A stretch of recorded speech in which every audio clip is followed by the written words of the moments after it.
With the Butt Kicker Gamer 2, what you see and what you hear is what you feel. Butt Kicker. The future is feeling.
Two races down into our fledgling season, and trends have already begun to emerge. But those trends, much like our young season itself, are able to be changed at a moment's notice. And tonight, we just might see some of that change as the GR86 series heads to one of iRacing's newest offerings in the form of Jerez.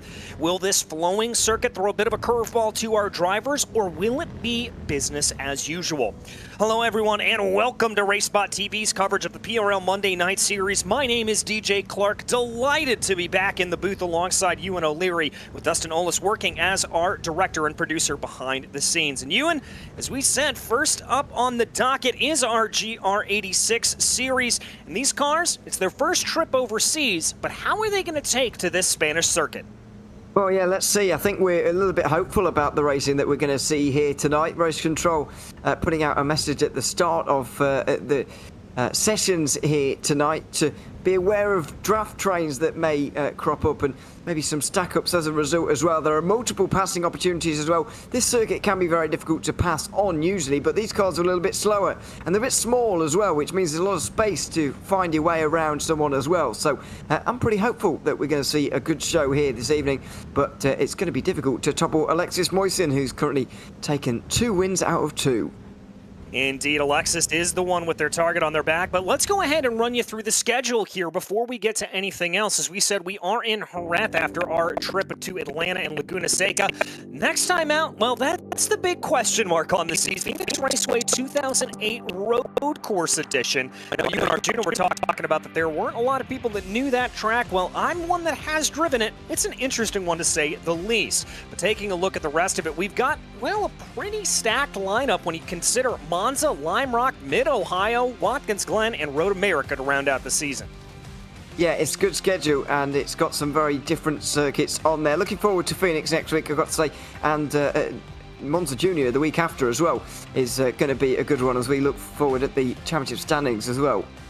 And we do indeed. Alexis Moisin, as you said, 2 wins on the trot over Greg Bell, who holds on about 14 points behind them. Andrew Sharp holding on well in 3rd place in a very, very close battle that's starting to shape itself up there. Bell, Sharp, and Schneider all very close indeed. Nathan Miller holds down to the 5th place, followed by Gran Wildman. Then it's Patrick Reed, Callan Nagelberg, Edward Peltz, and Michael Lang to round out your top 10. We also have a team's standings here, bump draft to victory with Moisin in that team. No surprises to anyone up at the top of the charts, but the Dark Room holding on to P2. Then it's Madman Racing in P3, a big gap back to Precision Racing Esports, but they're in a little bit of a battle with Crikey Esports for 4th. Then we find Vulture Motorsports not too far behind them, and Team Huntington to round out your 7 teams there in the field here today. Now, before we get to the qualifying action, which is about halfway done here from Jerez, we've got a couple of sponsors we'd like to thank. First and foremost, Advanced Sim Racing.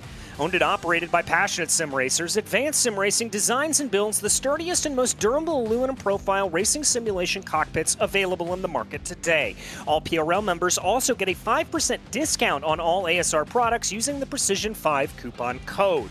Also, Racebox Sim Racing. They offer mid and high-end button boxes for sim racing enthusiasts, from the casual gamer up to the most meticulous sim racing driver. Competitively priced and carefully handcrafted, their button boxes are an enjoyable addition to any sim racing setup.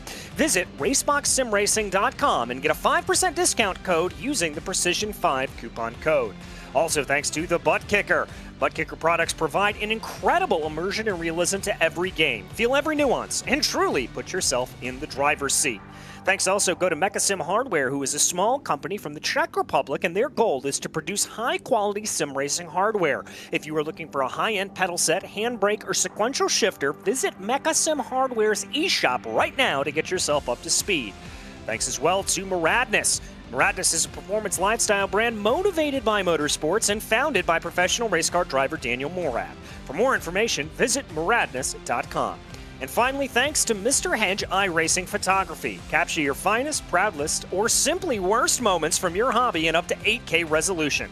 A great addition to any sim room.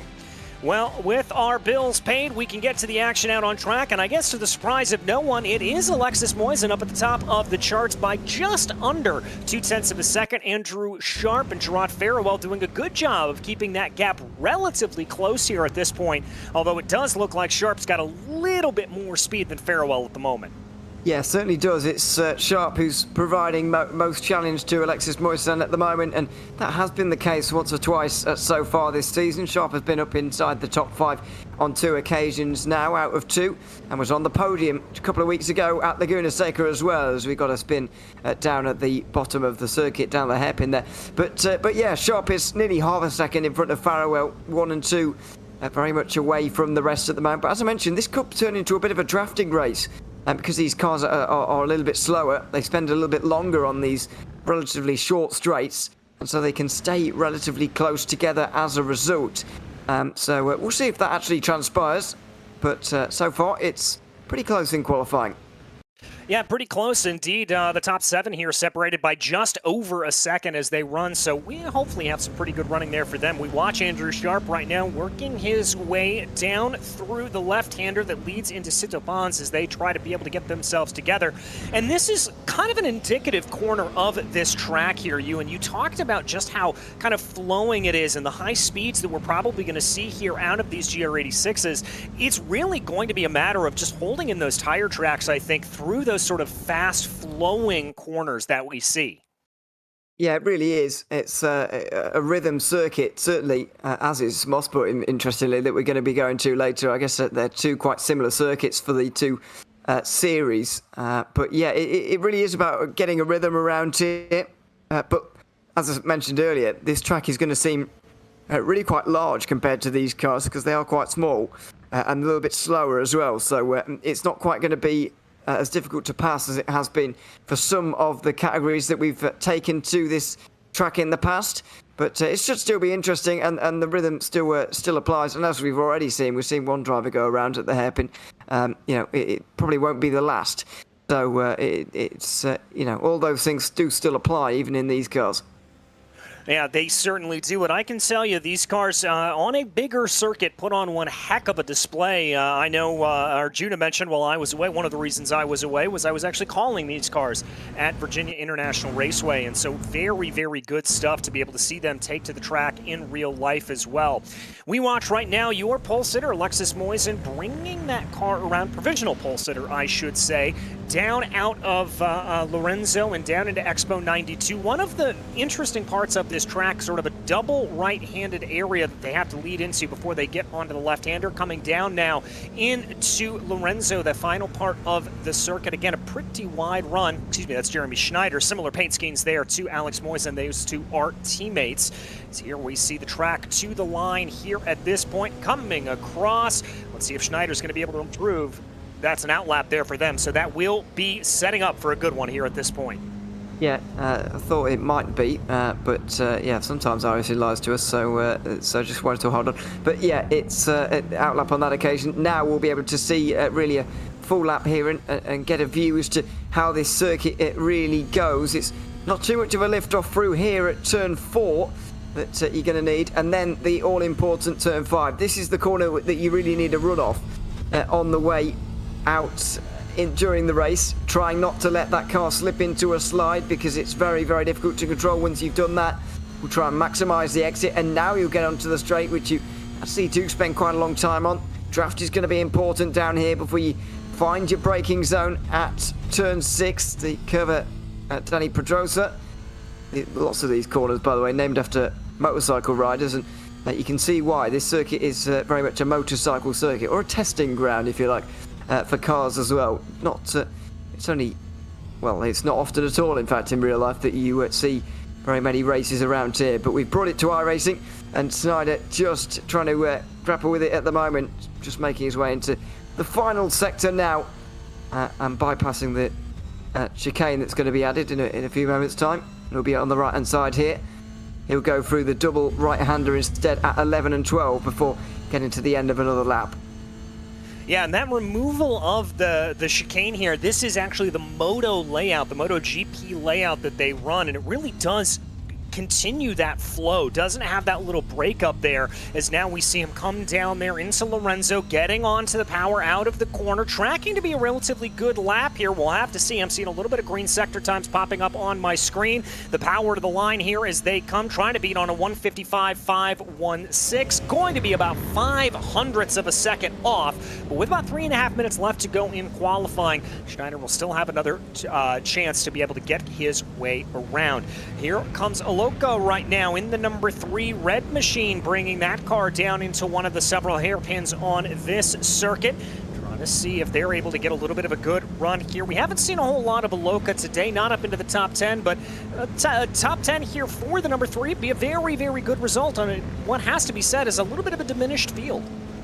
Yeah, it certainly is, and it's a decent place to start there in 10th place, all things being equal, but it does somewhat put you in the danger zone, if you like, for the opening of this race. It's a relatively tight first corner, just slightly tighter than 90 degrees to the right-hand side, and I know there's a little bit of runoff to the left-hand side as you get the pit exit rejoining you at the, well, rejoining you where it does, and that does give you a bit more space, but you are still in the danger zone there in 10th place. I don't think Matthew Loca's going to be able to do anything about that in terms of getting himself onto the front 3 rows, which might see you out of a little bit of trouble. Graham Wildman just makes his way up to 4th place right now, but Aloka, what can he do over the line here? Comes very late, does this line, and it's not going to be an improvement. No, and that's a trend that we've seen many times over the course of this series, that the best times really get put down early on in the session. It's very rare to see a lot of improvement later on.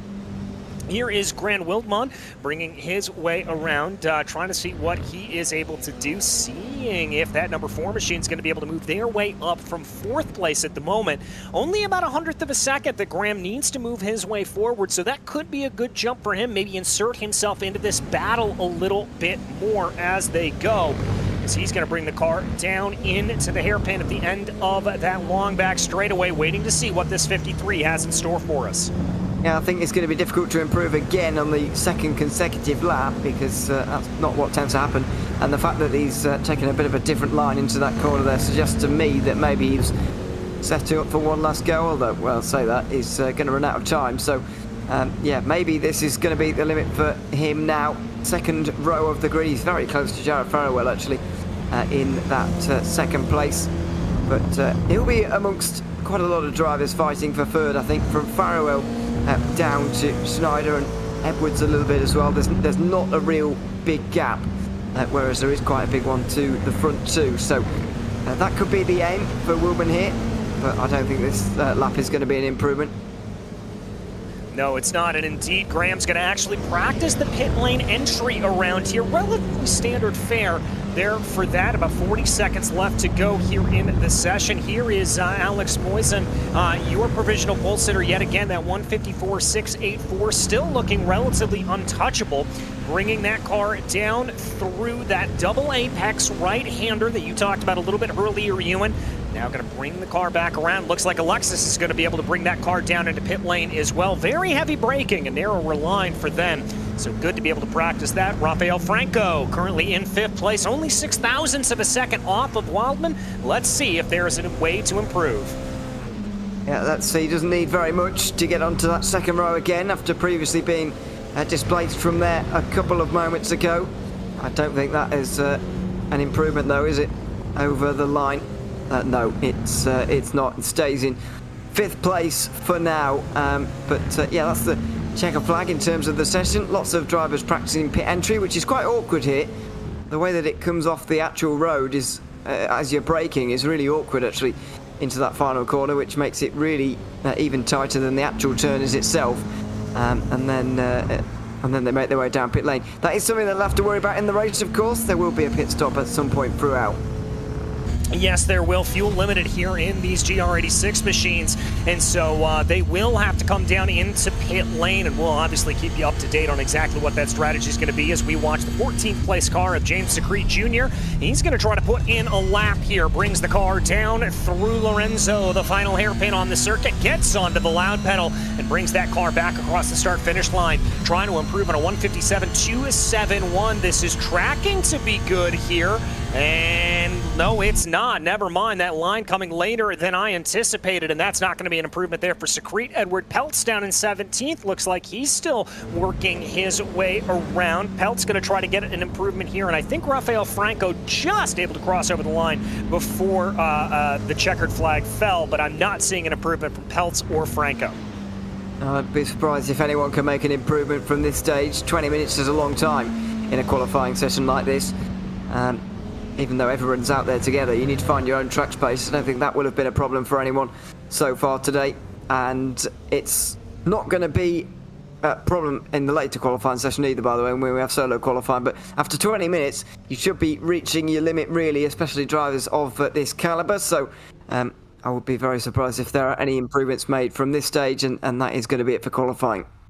That's it for qualifying, but not before a last-minute dive there for Greg Bell. Is going to be able to jump the 14 up into 8th place, so a great run there for him.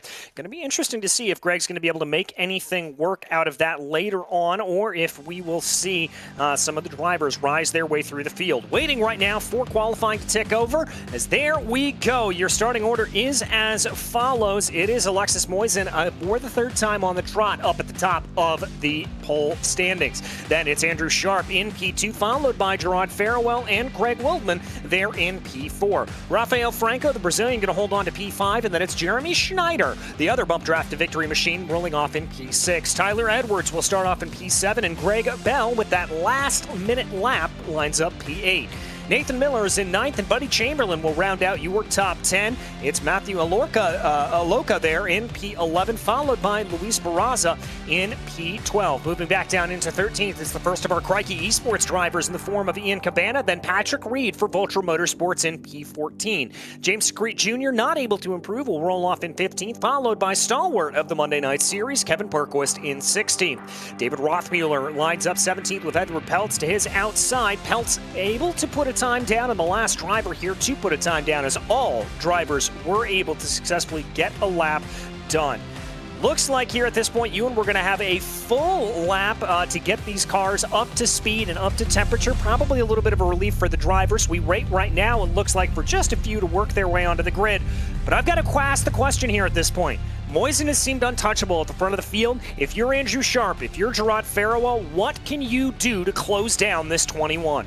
I think it's about interrupting him as early as possible here. The way he's won these first 2 races, Moisen, has been get to the pole position, which he has done here. There's not a lot you can do about that. But he's got to the lead immediately out of turn 1. He's held that on, and he controlled the race from then on, and won by seconds upon seconds during the opening 2 rounds after that. In the opening round of the season, it was only 8 seconds, which I guess doesn't seem like too much. And a lot of that actually came down to other people battling. But there was a lot of people driving on their own at Laguna Seca, and he still managed to win by 14 seconds 2 weeks ago. So they've got to interrupt him early on in this race, in my opinion. Sharp has got to try and get alongside and in front of Moisen at some point, and they've got to stay within the draft of him as well. That was going to be tricky, always going to be tricky at Laguna Seca because it's not really a draft track, but around here it might be possible just that little bit more. And so, yeah, I think Sharp has got a decent chance of at least challenging Moisan on this occasion. Well, we will have to see. Again, that tricky first corner that you talked about, that's going to be a little bit of a flashpoint here for these drivers lining up 2 by 2. And Sharp is going to have to probably send the car around the outside if he wants to make that move work. And it's going to be a double negative, a double right-hander. So that outside line going to really have to roll speed around there. We'll have to see if that's a strategy for the number 24. In terms of pit strategy, though, I've got a sneaking suspicion that we're going to see what we've seen of for pretty much the majority of this season as well as seasons past, Ewan, and that's going to be push these cars to the absolute limit, go as long as you can on a tank of fuel. Pretty much. We could see people finding themselves in a bit of traffic and maybe dropping back as a result of that, or pitting early, I should say, as a result of that, but not entirely sure whether that's going to be the case or not.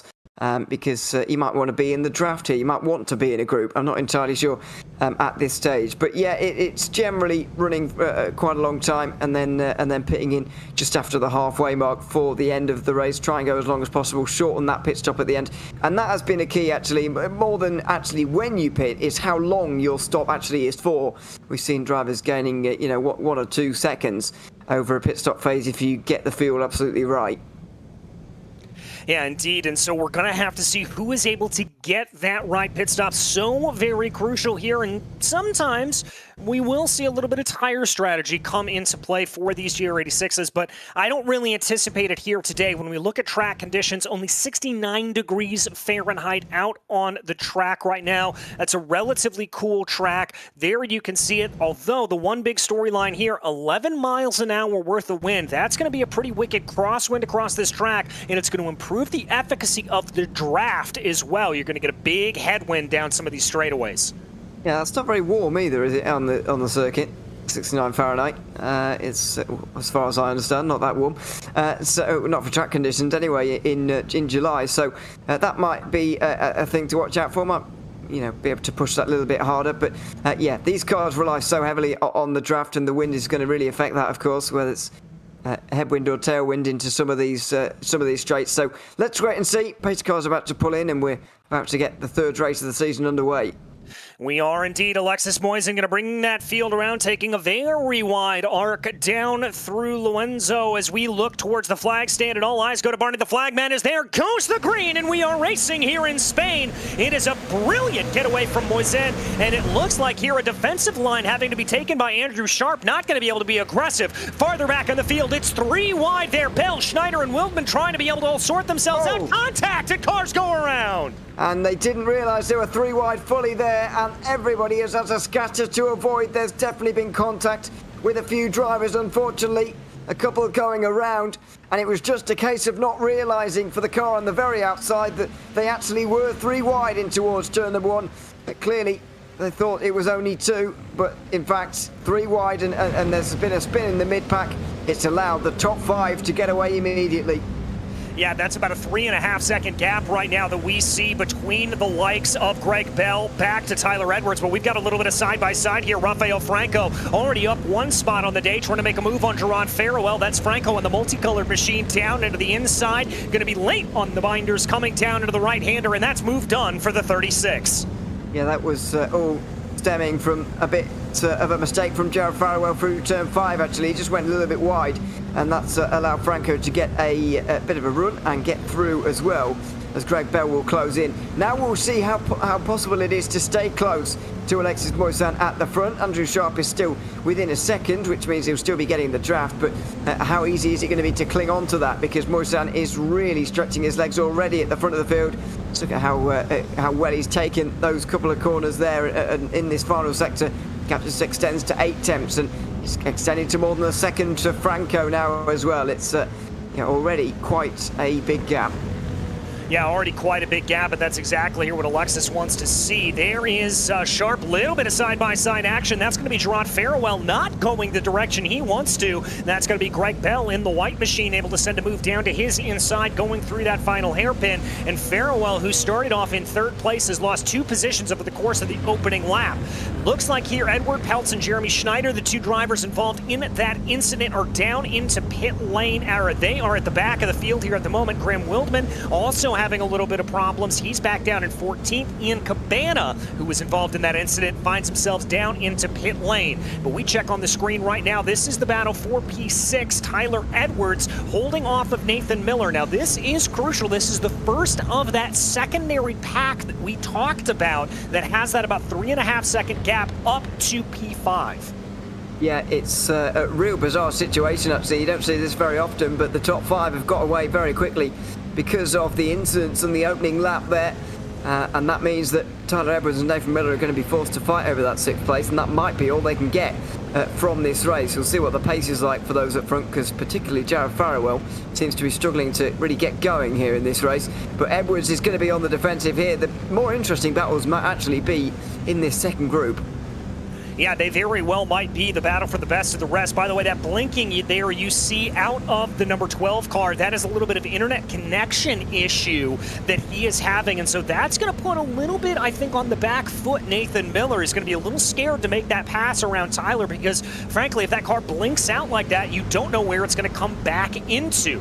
But we look down a little farther back down in the field. Kevin Bergquist, as we said before, one of the stalwarts here in the series, working his way up, able to gain 2 positions since the drop of the green flag, working on the back of the out of position, Graham Wildman. Yeah, and there will be quite a few drivers out of position now after those opening moments. It's going to make for an interesting race, though, with lots of overtaking happening. Matthew Aloka will be next for Wildman. Aloka having dropped a couple of places compared to his start. Wildman certainly pushing and looks for the inside into the final corner, but won't be able to do it through there. Will need the run out of this turn, and he's certainly got it. He'll have the Sifter result. I don't know why he's put Honda on the front of his livery there, but that's a bit confusing. He's done it, and he's on the inside now at turn 1, where things started to go wrong for him. He'll be in 12th place pretty soon. Yeah, later on the blinders, there is Wildman able to make that move nice and easy down to the inside of Aloka, and that is going to be position gained for the number 53 up into 12th place. Patrick Reed, the next driver that he's got to deal with, and that's about 1.2 seconds up the road. On a circuit like this, we normally see the draft be effective at about 1 to 1.2 seconds, so I've got to think here that Wildman is still going to be in prime position to be able to hold on to the back here of P12 or P11. And yeah, he's certainly a fan favourite as well, as you might be able to notice in our YouTube chat. So we'll continue to check in with him throughout the day. Nathan Miller trying to make up places on Tyler Edwards, or still is. And now we enter that race, or that phase in the race where we kind of decide, are we battling for positions here, or do people want to save fuel? Because there are so many drivers out of position, though, there's a lot of actual overtaking going on right now, and possibly more than you'd see at this stage normally in these races. When you find people who are of similar pace to you, you generally want to sit behind them and save fuel, but if you're quicker than them, you've got to get through it and make speed when you can. Yeah, exactly. You've got to try to make up those positions wherever possible. We jump back here to that battle between Miller and Edwards. And by the way, Gerard Farrell hasn't lost time to these two. We talked about how his rough run of form up ahead of them was going to maybe bring him into contention to this battle. Well, I can tell you the fact that Edwards and Miller have been scrapping have actually allowed that gap to extend to 4.5 seconds. Farrell, and meanwhile, has dropped off the back of Greg Bell. So that's going to be about a second up the road to him. There is Farrell on your screen, kind of driving in no man's land here at this point for the dark room number 65. Yeah, it really is in no man's land. Has found himself, clear of the opening lap incident, but also not as quick as those just around him. Tyler Edwards and Nathan Miller also not quite quick enough to close in, although they are closing, so maybe they'll get there. As Graham Wildman makes another dive in towards turn 1, less convincing than the one made last lap, although Patrick Reed still gives the room, and so Wildman's going to be able to take advantage of that into turn 2. Yeah, that was a very heads-up play contact there behind. That was Aloka getting into the side there of Patrick Reed. I think Aloka saw the door open and tried to force his way through it, and the door was unfortunately shut. Yeah, I'm not entirely sure where to pin the blame there, because Reed was certainly allowing Wildman through, but wanted to cut back to the apex. But when you're in a train like this, you've got to make sure that you are cutting back to a clean apex and not one with someone already down your inside again, and that's the position that Matthew Aloka found himself in, unfortunately. As Andrew Sharp, has just lost a bit of time now. Alexis Moisan leading by quite some margin again, but the fight for second is on. Yeah, and the good thing here for Alexis is if you're looking from the pace standpoint of the likes of Sharp and Franco, is that it's not massive gaps being taken out. It's just little chunks here, a 10th here, a 10th there. And so I think if you're Rafael Franco, we talked a little bit earlier about the fact that a lot of times you want to hold back in position and just kind of let the race come to you. But I've got to think if you're Rafael Franco, you're already up 2 positions since the drop of the green flag. It looks like he's got more pace than Andrew Sharp. I think Franco wants to get this move done and put the chase to Alexis Moisen. He's got more pace at this stage, but you do wonder whether he'd be able to chase down the race leader at the moment. I'd certainly have my doubts based on the qualifying pace, but of course race pace is something entirely different. Up towards turn 1 they'll go now. Franco nowhere near close enough to make a move there and just misses the apex slightly as well. Actually, Sharp able to grab that a little bit better. That's a side by side, but 10th place now. Woodman this time on the outside of Louis Barraza. Gonna have to do this the way on the other side here, going around the long way of turn 1. Not gonna work out there for Wildman, but a beautiful over-under move for the number 53. Will now position him onto the inside here for Michelin, going down into the corner, but room not given there by Barraza. Contact as they come down. Squeezed as much as possible there with Wildman, and he's, well, flashing his lights. I don't know how displeased he is with that, but certainly didn't appreciate it. I don't think Barraza did anything entirely wrong, though, if I'm honest. I thought he just squeezed as much as is legal, and Wildman was just unable to make the move as a result. Now he should be able to, though. A much tighter line out of turn 5. In fact, Barraza's gone way wide, and that has allowed Wildman through, although Jeremy Schneider will fancy his chances into the hairpin as well.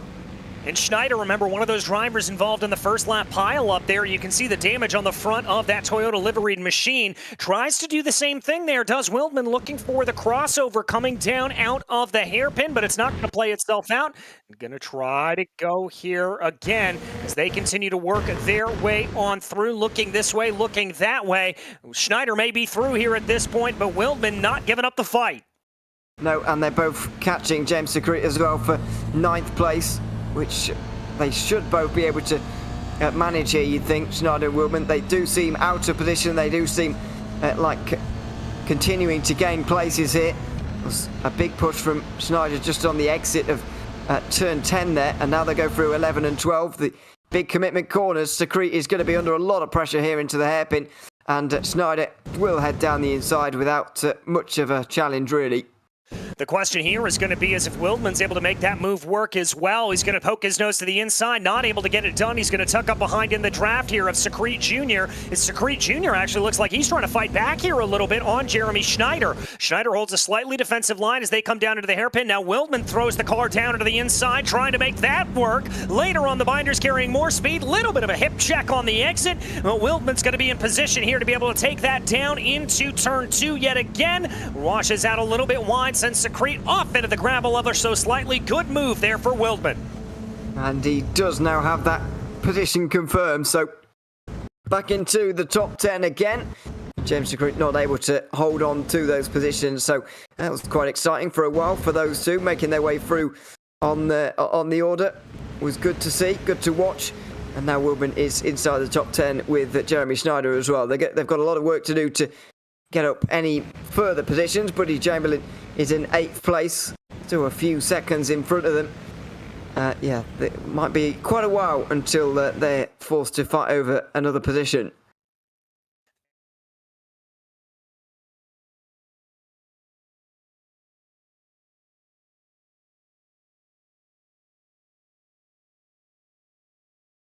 Now, Andrew Sharp still leading the way over Rafael Franco, but Greg Bell has now entered into the conversation as well as we watch the 3 cars try to work their way down through the corners. This has the potential of being a really good battle, but they are letting Alexis Moisen slip ever so slightly into the distance. Yeah, and this will continue to happen, I would imagine. It seems to be a similar situation to what we got at Road Atlanta. An interesting race, especially for second place, but not necessarily the leading battle that some were hoping for. This is the fight for second. The multicoloured livery of Andrew Sharp just up in front, and the equally recognisable Rafael Franco in third place. I think most of these guys will have accepted already that catching Alexis Moisen is going to be a very, very difficult task, and they might as well fight for second place because that might be all they can manage anyway. Well, it seems to be the story here of the GR86 series, or whether it was the GR86 and the MX-5s. Think about the dominance of Kevin Sandiego last season in those MX-5s. We always seem to have a good scrap for best of the rest, but there always seems to be one driver that's able to break away.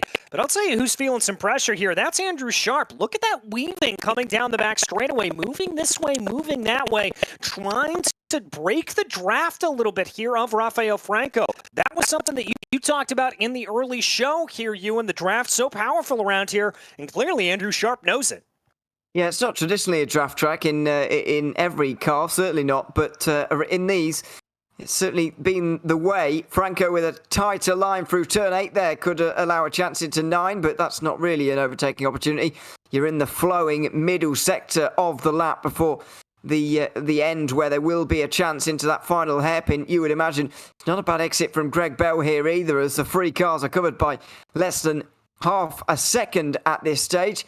Pretty much flat out for these GR86s through these high commitment turns. Now Franco will take that benefit of the slipstream and pull to the outside as Sharp defends into that final turn.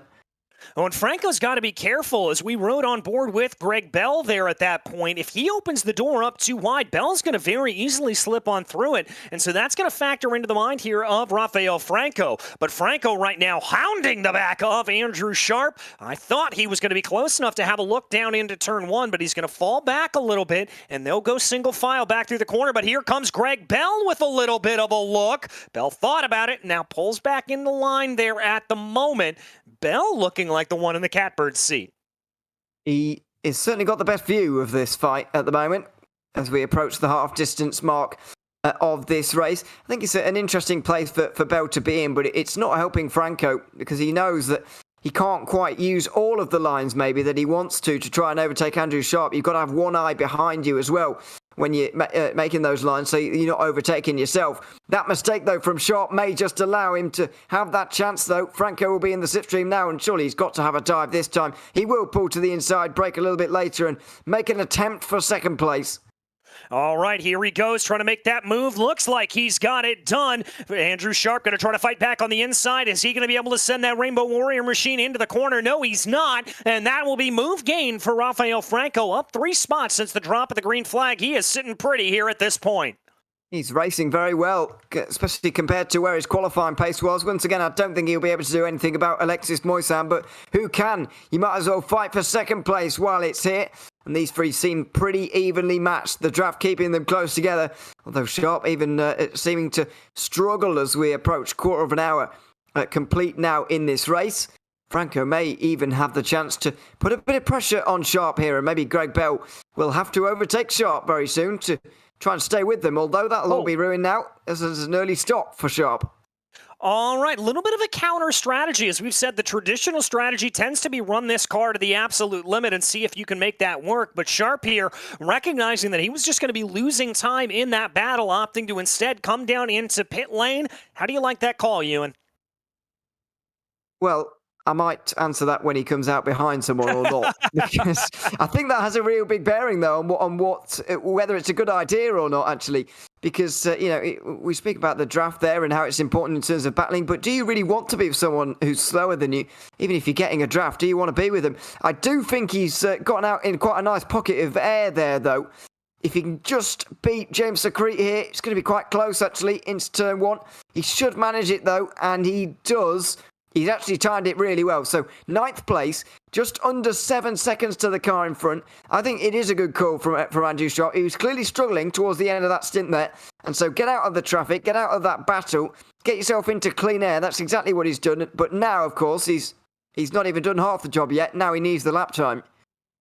Yeah, he has got to absolutely push here at this point and put everything he can into these outlaps as he is going for that extreme undercut strategy. By the way, Matthew Aloka also came down into pit lane there on lap 8. Buddy Chamberlain came down the lap before, so it's not unprecedented here for Andrew Sharp to come down into the pits. We are seeing a couple of drivers clearly making that call, and we are nearing about the halfway point in the race. We are. And that makes the most sense to come in that respect. Although these cars do run quite long into that part of the race, to be fair. It's not like when we had the Mazdas also in this series with them. We saw the Mazdas quite stretched in terms of they would come in first, and then the GR86s would generally trickle in a little bit after, and their pit stops would be shorter. Yeah, it's not likely to be a factor for a moment, as we've got 2 spins in 1 on that replay there. I think that was through turn 2. Yeah, and that was Patrick Reed and David Rothmuller there. Looked like Rothmuller just kind of spun in sympathy to Patrick Reed. Those 2 incidents unrelated, but happening at the same corner. And really goes to prove the point that we were making earlier, just how deceptively difficult this Jerez circuit can truly be. It is not an easy one to get right, but one who is getting it right here, Rafael Franco. But I'm going to make an argument that Greg Bell's getting it even better, because look at that run out of the white machine. Well, yeah, does this say more about the slipstream and the draft effect, or does it say a lot about Greg Bell? Has he been just waiting for this chance, just watching from behind, and now just starting to open the taps as the pit stops are on the horizon? Once again, the driver at the front of the train goes wide at turn 5. This time it's Rafael Franco, and that will be a very easy path for Greg Bell as Franco runs through the gravel. I don't know what it is about a driver leading a train through that turn, but Sharp was doing it earlier. Now Franco just running through the gravel on the outside. Yeah, just having a little bit of a mistake there. It feels like this is just an area with pressure. You see a little bit of oversteer picked up mid-corner as he tries to track out. And I think there, Ewan, he was just trying to maximize speed as much as possible, minimize that tire scrub coming out of the corner.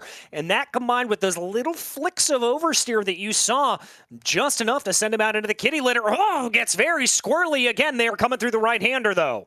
Maybe he's just losing his rhythm here entirely, even when following Greg Bell and having the advantage of the slipstream, of course. He's made a mistake there, 1.2 seconds back, and now surely Sharp, for one, will be able to overtake him, but also he'll be a long way behind Greg Bell. Now might be a good time to pit for Rafael Franco, as his rhythm is all interrupted. Sometimes pit stops can interrupt your rhythm, but if you haven't got one anyway, you might as well come in. Although Franco may be deciding to stay out. Clearly, they're not worried about ending up in traffic. They'd be probably near Andrew Sharp, who's not in any. Yeah, exactly. That, I think, would be it. We focus a little farther back in the field. This is Jeremy Schneider, who looked like he was going to make a big move there on Nathan Miller, but Miller decides it's time to come down into the pits, and that allows for Schneider to keep going around, but maybe a little bit of overspeed picked up there as he tried to come down into Lorenzo, as that is fan favorite Graham Wildman working his way forward right now. We ride on board with the driver of the 53, trying to see if he can apply a little pressure here to the back. Oh, very late on the binders, it has to be said, almost checking that car up through the corner. Yeah, and just shows the little bit of pace difference that there is there at the moment, although these two seemed pretty well matched earlier on when they were fighting their way through the order. Andrew Sharp is certainly going to hope that they either don't battle too much or pit quite soon, because he won't want to catch these two in this battle. Graham Wildman applying a lot of pressure through this opening sector of the lap, and now dives somewhat to the inside through turn 5 there, which is a little bit peculiar. And Schneider, one of the first drivers to lead another car through turn 5 and not run out wide into the gravel. Wildman's still close enough for a possible move, though. Yeah, looks like he thought about it there, braking all the way onto the rumble strips around the outside as they bring the car down through the right-handed hairpin. Wildman not able to get the acceleration off of the line to necessarily get the drive that he'd really like to. And I've got to give some credit here to Jeremy Schneider. Now, these are not massively aero-dependent cars. We're not talking about cars that generate a lot of downforce, but there is a front splitter. There is a rear diffuser and a rear wing on these cars. And if we look at the front end there of Jeremy Schneider's machine, it's definitely crinkled up a little bit. So some damage there on the number 67. And the fact that he's been able to extract the pace out of this car despite that little bit of damage, really a testament here to Schneider's driving ability. It is. But as I said earlier, these two actually seem quite well matched. And I think we're just going to see a good scrap in terms of racecraft here, actually, between the two. If we get one, of course, as Schneider pulls from the right strongly to the left and into the pit lane, along with Jared Farrell, by the way, who's been driving on his own for much of this race. He pits from 4th place as well. There he is in the purple and blue machine. But yeah, it's very much that time in the race. Can't be too long now until we see Bell and Franco in, who I'm quite looking forward to seeing where they come out. Yeah, going to be very interesting to see where exactly they come out in relation to this man, Andrew Sharp, who runs about 5.8 seconds behind Graham Wildman, about 33 seconds behind your leaders here at this point. And if I can do some quick math, it's about 26 seconds running behind Greg Bell. So that's going to be a little bit close. I'm not sure that's going to be a slam dunk necessarily in terms of how everything's going to play itself out, but could be a little bit interesting to see how it'll all shape out. It really will be. I want to really see whether the drafting effect of Bell and Franco has sort of superseded Andrew Sharp running in clean air. Of course, we don't know whether he's been, really nailing these laps, absolutely going at his fastest pace. But you can take a good idea from the lap times. 55.6 from Sharp on that last lap time was slower than Franco by 2 tenths, but quicker than Bell by 4 tenths. So I don't really know if we can read anything into that whatsoever. I think what we can conclude maybe is that they'll be all pretty close to each other. And even if they're not that close, if they're in drafting range of one another, then I think they'll stay together in those final 10 minutes. Yeah, I think that's right. Here we go. Here's an answer to the question. Alexis Moisen, Greg Bell, and Rafael Franco all taking that left-hand turn down into pit lane, as now it's going to be time to figure out how exactly this strategy worked out for the number 24 of Andrew Sharp. As they work their way down into the corners here at this point, we watch Sharp work his way around on the track. Bell stationary in the pit stop, as is Rafael Franco. Franco up onto the jacks, taking tires here as they go. And Franco seemed to take a very long time to get into his box there, and he's not at the end of pit lane. So, he's lost a bit of time here, I think. Has he? Yeah, he must have done. Yeah. And Franco's dropping way down. He'll be out of this now. It's going to be between Sharp and Bell for second place, and Andrew Sharp, with the clean air, has taken that second place. Brilliant stuff there from Andrew Sharp, able to pip that away as they come out of pit lane here at this point. It looks like the gap's at about 1.1, 1.2 seconds. Call it about 1.2 as they come down through the right-hander of Michelin. And that's going to be good for Sharp. Let's get that right. But it's still potentially going to be in the draft range here for Greg Bell. He's just clinging on to it. Bell needs a good outlap here. And he needs to... Well, he doesn't need a mistake from Sharp. He can still do it off his own accord, but a mistake would certainly help. He'll just, not quite nail turn 5 there, in fact, and he will go to 1.1. They're the pit stop times for you, by the way. And I mentioned earlier on, it's not really the lap when you pit, but the time you spend in pit lane. Sharp, with the shortest pit stop of the three of them, has come out in front. Franco, with a criminally long pit stop there. He must have got something wrong with his pit settings or something, because 15.3 is a long time. Although I guess tires is that the reason? I don't really understand. I think it is. He got up on the jacks. I saw a tire change take place for that number 36. So clearly, maybe a bad strategy call there for Rafael Franco. Why would you do that though? Why would you take tires in a 35-minute race? Unless, as I say, it's an accident, which has happened to me before. I can't see a reason why you take tires in a race like this. I can't either necessarily. It's got to be a little bit of a problem, but we are not without battles here at this point, as now the pit stops have been resolved. Graham Wildman moving his way up through the order. Nathan Miller directly in front of him, and his old-time sparring partner of Jeremy Schneider about 0.7 of a second up the road. Wildman's going to be in a big hurry to try to dispatch Nathan Miller, get his way back on by. Yeah, he is very close to Wildman here. Well, really close through 11 and 12, and there surely will be a dive at the final corner. Although he's been pretty against making moves here, actually, as Wildman. He's looked for this wider line on the way into 13, and then a better exit as well. And the small slide from Miller should allow him through now, as long as Schneider doesn't rob him of any slipstream at all, and he won't. So Wildman should be through now, up into 8th place. That's another pass to chalk up. It is indeed. He's going to be later on the binders, coming down into turn 1. Gets the move done cleanly. Move that 53 up into P8. He's still down 4 positions since his start, but that can be attributed to that big incident that we saw at the beginning. And this has been a good recovery drive for both himself and Jeremy Schneider. Schneider only down 1 spot since the drop of the green flag. They've got Tyler Edwards to come up against. Looks like Ian Cabana going to be the latest driver to come down into pit lane. Remember, Cabana took a pit stop on the first lap. Looks like he maybe filled up the tank there a little bit, maybe forgot to change the car over into from qualifying trim, and now he's going to bring his way back down into the pits. Yeah, this is Let's try and maybe got damage early on, to be fair. There was a lot of contact further on back. Maybe that was one of the reasons. James Secrete had a very long pit stop there, by the way, as well, as you can see. 37.5 seconds on pit lane for him. Louis Barraza over a minute down pit lane. Some bizarre pit stop times there, certainly. Yeah, we're learning a bit more about this series week on week, and I think it's becoming clear now that it's not really about even when you pit, to be honest. Obviously, that will have a slight bearing on positions, but you've really got to make sure your pit stop time is nailed, because that's what's going to gain you or lose you places. Yeah, it certainly is. That really is what we've seen time and time again be the crucial deciding factor when it comes to all of these drives. Looks like here the Wildmans has been able to get by Nathan Miller, as we said earlier. Now going to put his sights up ahead on Jeremy Schneider. That gap at about 0.9 of a second here at this point, so he's going to have some work to do. He's going to have to hustle, and it looks like there the Tyler Edwards in that number 12 still having some internet connection issues as we see those blinks go up on the screen there in front. Yeah, a little bit unnerving when you're in that particular position, but this is the part of the order where you're most likely to see changes in position, I think, here. Schneider and Wilburn have been recovering from that lap 1 incident pretty much all race long, and it's made for some good entertainment here. As well, speaking of positional changes, James Secrete Jr. just patched into Edward Peltz very easily there. But yeah, in that midfield is where we're going to see the action here. Have Schneider and Wilburn got enough time for one more pass each?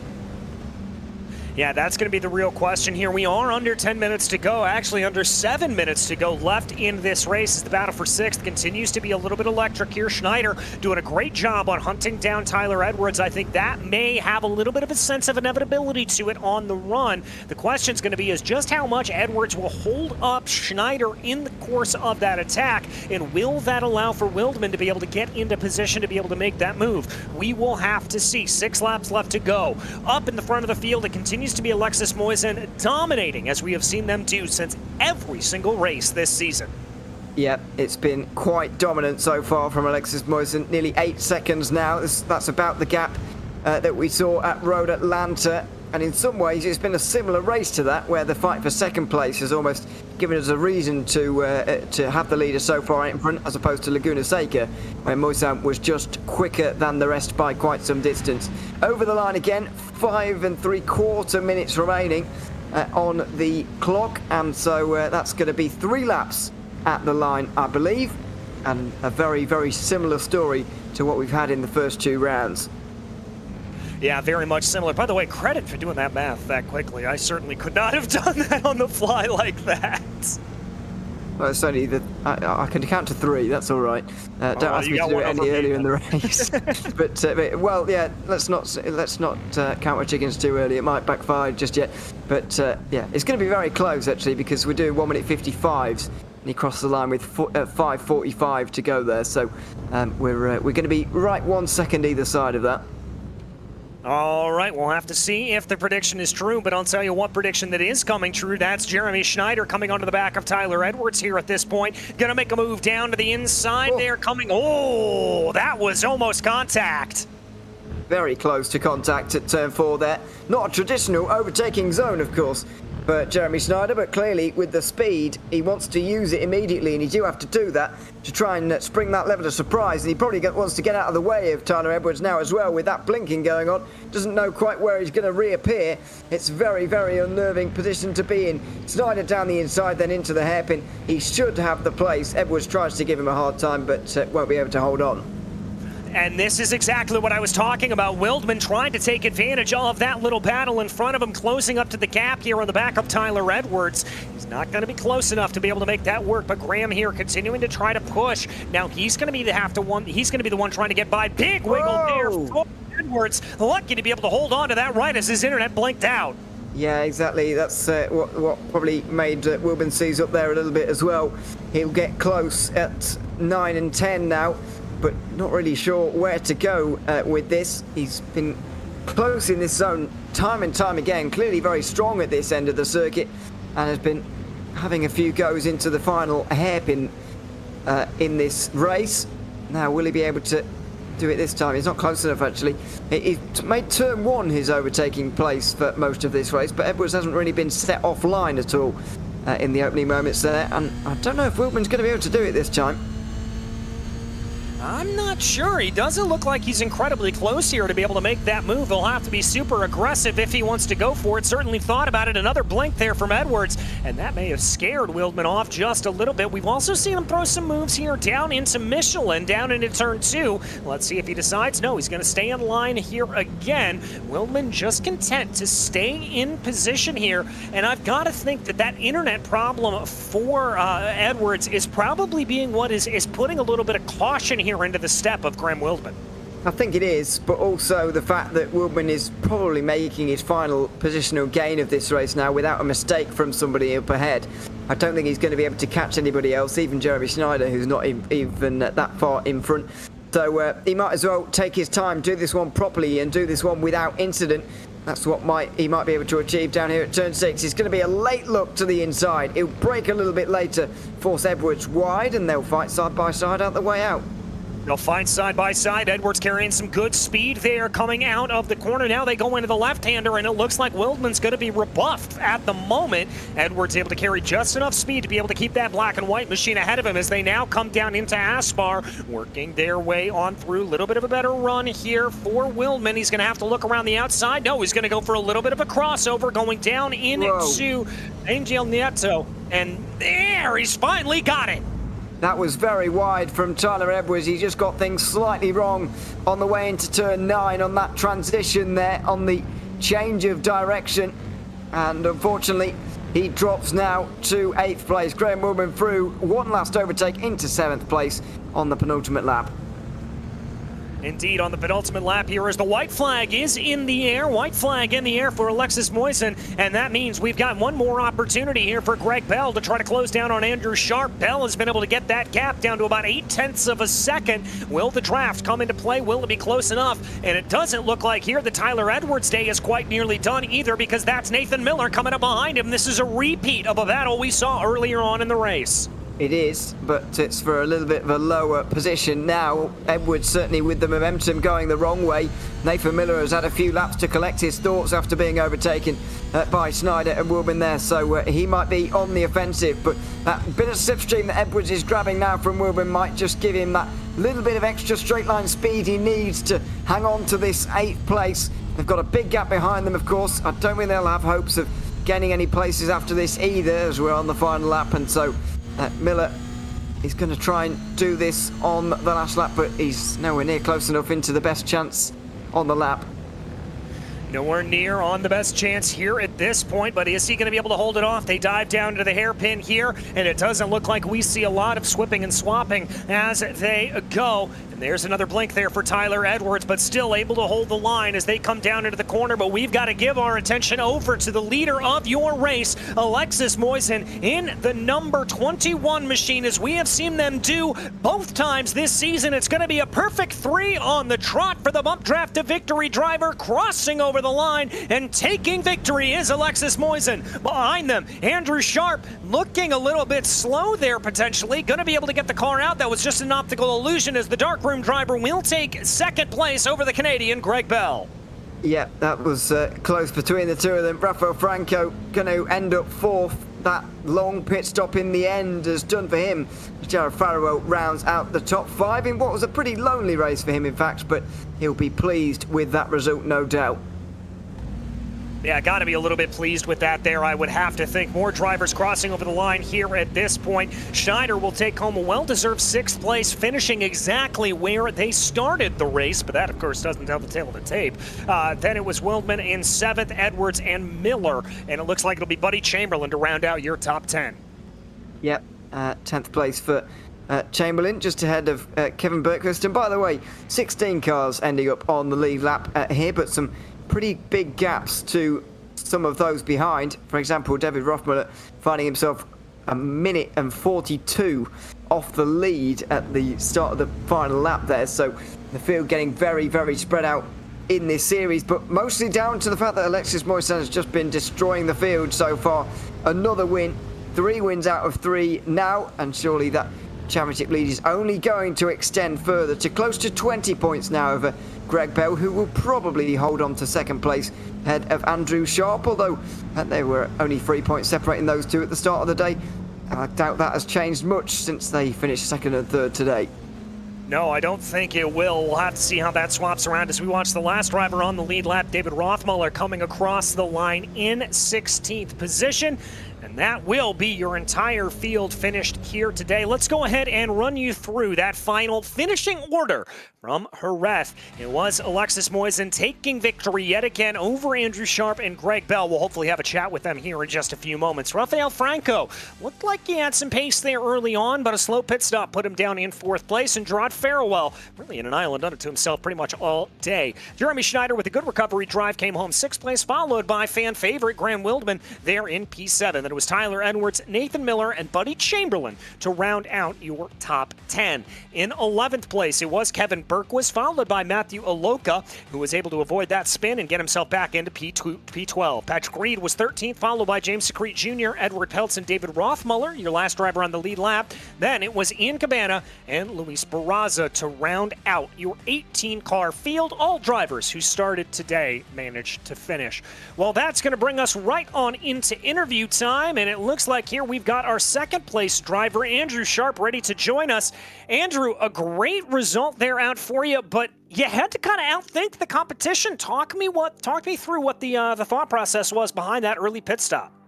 Yeah, I think I saw in quality pace that I was a little bit quicker, and I didn't want to get held up in the draft or with any sort of fighting back there, so I thought it might be smart to just go for an early pit stop and hope I come out with a big enough gap between the other cars. It worked out, luckily. Yeah, it clearly did, playing off in spades for you there. Were you feeling a little bit of pressure at the end from Greg? It looked like he was starting to close down on you a little bit. Yeah, I lost focus a little bit. I had him at like 2nd and a half coming out, and then, yeah, just kind of slowly crept back there. So definitely feeling the pressure towards the end there, but great race from him to be able to come back at me there at the end. Well, I've got to ask you, we head to one of the more, let's call it unique courses that we're going to head to this season next time out in the form of Phoenix. Have you driven there before? How well do you know it, and how do you think it'll race? No, I'm so sad. I'm going to be on vacation next week. It's going to be my one drop week, but I'm hoping that the officials this week are fun. I haven't touched that track at all. I don't know how it's going to turn out. Hopefully it allows some good racing. Well, we will have to see. Andrew, congratulations again on a great 2nd place here today, and we'll see you on down the road. Sounds good. Thank you all. All right, that was your 2nd place finisher there, Andrew Sharp. And it looks like here, Ewan, we've got a fan favorite joining us here in the booth, Graham Wildman, ready to jump on in. Yeah, we certainly do. Graham, welcome in. Good to have you here. Unfortunately, as we're just seeing on our screens, actually, things didn't start particularly well for you today. Just tell us a little bit about what happened at the start. Yeah, coming out of the last corner, I wasn't in the right gear there, so I kind of got bogged down on the start. So going into turn 1, I had just got sandwiched, and then it was just a recovery drive after that.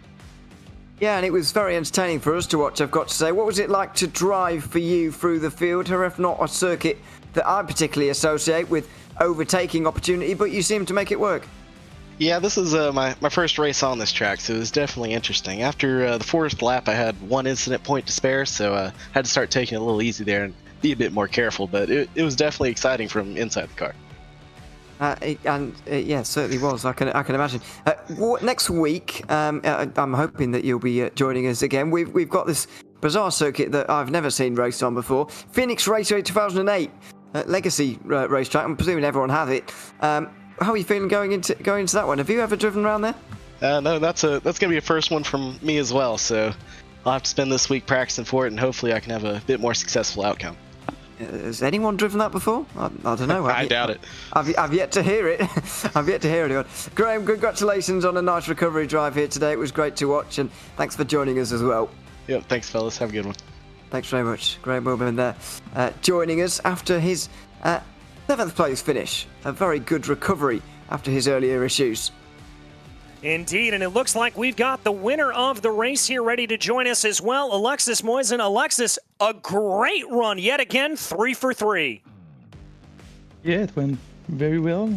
Andrew was very fast at the beginning, but I think I managed to get a gap, and then I just did my own race, and it went well. Well, it certainly did go well. Did you have any moments out there that scared you at all? Anything that threw you for alarm, or was it all pretty much business as usual?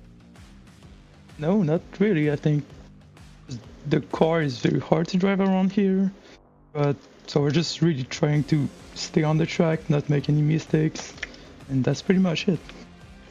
Well, you did it well, and I've got to ask you, next time out, we head to Phoenix Road Course, a not often used circuit here on the sim. Do you have experience there, and how do you think it's going to go? I never raced on that track, so I have no idea what to expect. I really don't know anything about that track, so we'll see how it goes. I'm just going to practice and make sure I have fast lap times again. All right, my friend. Well, we look forward to being able to call the race there, and congratulations again on yet another victory. Thank you. Have a great night. Right, thank you. That was Alexis Moisan there, your victor here today. And that's going to wrap up our coverage here from Jerez. But as we look ahead here, Ewan, as we said, Phoenix Road Course, this is such an unknown for so many drivers. Yeah, it really is. A circuit that everyone will have, at least, in the iRacing service, but not one that everyone will have used before. So looking forward to seeing how that's going to affect things, really. I'd imagine the start-finish line's not even going to be in the place it is these days, either, is it? 2008. So it's going to be a real steep learning curve for everyone, I would imagine, and expect to see a few unusual events, I would say, maybe next week. I'm looking forward to it, and I hope you race fans are also there as well, looking forward to it. But we're not done for tonight. That's right. We've got multi-class racing action coming at you live from Canadian Tire Motorsport Park as we take a look at the schedule here for the LMP3-GT4 Challenge. We are at Motorsport right now, and we had, well, on this circuit, let's call it a little bit more of traditional circuits. Suzuka, Nürburgring, Jerez, Road America, Willow Springs, VIR, Aragon. These are just great circuits here for this multi-class series, Ewan. Yeah, absolutely perfect. Long Beach, the only odd one, I would say, in that respect, in that it's, well, a street track.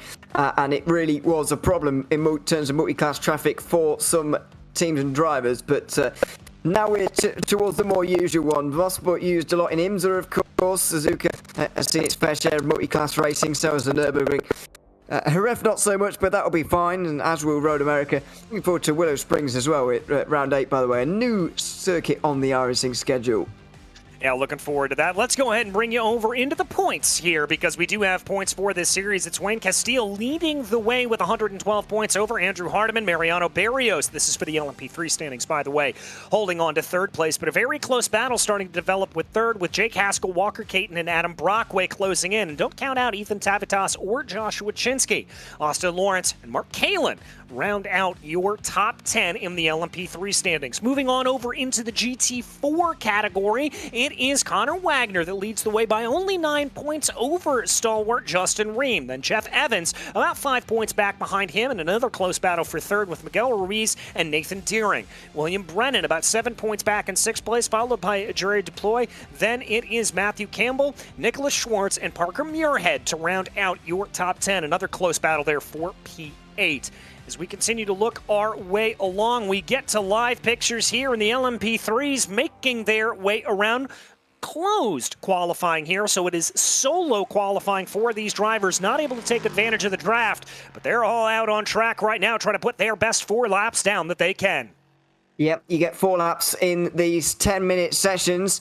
And that is not going to be a constraint around here at all. In fact, most teams are going to be, most drivers, I should say, sorry, are going to be done long before this session actually reaches a conclusion. But what a difference the two categories of car are going to make around here. The high-speed nature of these corners at Mosport mean that the downforce produced by these LMP3s is going to send them a lot quicker around this course than it is for the GT4s that'll have to, you know, turn in, wait to turn on the throttle, squeeze it on, and then exit the corner. It's very, very different in the LMP3s, but while this is a downforce circuit, it's often about actually how little downforce can you get away with putting on at this circuit when you get to the race, because you want to be able to overtake people. If you've got too much downforce on, you'll be stuck behind everyone on the Mario Andretti straightaway, and that's going to be a very frustrating day for you, and it doesn't matter how much downforce you put on if you're stuck behind another driver slower than you. Yeah, very, very true. And to your point about the differences between the cars, it looks like about a 9.5-second gap here. Excuse me, a 12-second gap between the fastest of your LMP3s and the fastest here of your GT4s. So that's going to be a pretty significant difference that they're going to have to deal with here as they go. We watch right now Wayne Castile, your provisional pole sitter, bringing the way through what I'm going to argue is one of the hardest corners in the entire world, Ewan, and one that is absolutely crucial to match that speed coming onto the Mario Andretti straightaway, that of course being the Moss hairpin. Yeah, really important in qualifying, but a danger point in the race. Race Control actually put out a message before this this race about the possible concertina effect, and just to be patient through there, because you can very easily get into the back of one another through that turn during the race, and we don't particularly want to see that. There were also warnings put out about turn 3, about the fact that into Quebec corner, a lot of the incidents in from previous history have been into there for multi-class traffic and so on, so everyone encouraged to just be a little bit careful with those kind of things, and you know, that's a good thing certainly for these drivers to be warned, because this is not a wide open circuit that's used to multi-class racing. Of course it is, it has seen a lot of multi-class racing on it, but it is fairly narrow and there's absolutely no room for error around here. This will be an attritional race. Yeah, very much so, and it's sort of obligatory when we come to a motorsport. We have to say it is old school. As we jump on board with 5th place in the GT4 category, Miguel Ruiz, we've spent a lot of time talking about how these LMP3s are going to handle here, but a lot more mechanical grip coming out of these GT4s. It's a much different style of racing around here. You've really got to muscle the car through these long corners. You do, and you have to wait a very long time sometimes to get on the throttle as well. You'll be feathering even down here, whereas you won't in the LMP3s. You will be able to stamp on the ABS, of course. And this corner will actually be a bit more ideal because you can get over those curves a little bit more in the GT4 than you will be able to in the prototypes that are a bit lower to the ground and don't really like curbs like you see there. But the importance of that turn 5 is just as vital as it is in the LMP3s. You need that run all the way up this straight in towards turn 8, where you'll once again be a lot slower than those prototypes that use that real aerodynamic downforce to pin them to the ground. The GT4s just don't have that. I mean, look at the size of the rear wing on this Mercedes. Yeah, they really don't comparatively. It's much more of a muscular car, as we said, and that great sound coming off the Mercedes-AMG as Ruiz crosses over the line in 7th place as he ran. Looks like that's going to be a little bit of an improvement there for him, but not by a whole lot. When we talk about those GT4s, though, unlike the LMP3s, it's not a single-make series there, but it seems to be dominated here at this point by Mercedes-AMG with just a few BMWs scattered in and a lone 3 Porsches. Yeah, it's Mercedes everywhere this season in the GT4s, it has to be said. There were Mercedes everywhere, to be fair, last season as well, along with a sprinkling of McLarens here and there. For the most part, it's a dominated series. Once again, it certainly seems to be the case around this circuit. The BMW is the second best car by the looks of things, but all the way down in 10th place with Travis Chapman. Douglas Curry here, you can see, we're currently watching, trying to become the first of the non-Mercedes in the order. That's going to be a difficult task though. He needs to gain a second and a half roughly. There's no other manufacturer within a second of the current pole time set by Conor Wagner. Yeah, nobody really getting all that close to him here at this point. Connor in a very, very good run. Here's Douglas Corey coming across the line right now. That'll be 13th place for one of the 2 BMWs in the field with only under 2 minutes left to go here in qualifying. It is definitely go time. Mark Kalin making the jump up here that we normally see him in the low-powered series, the opening series here.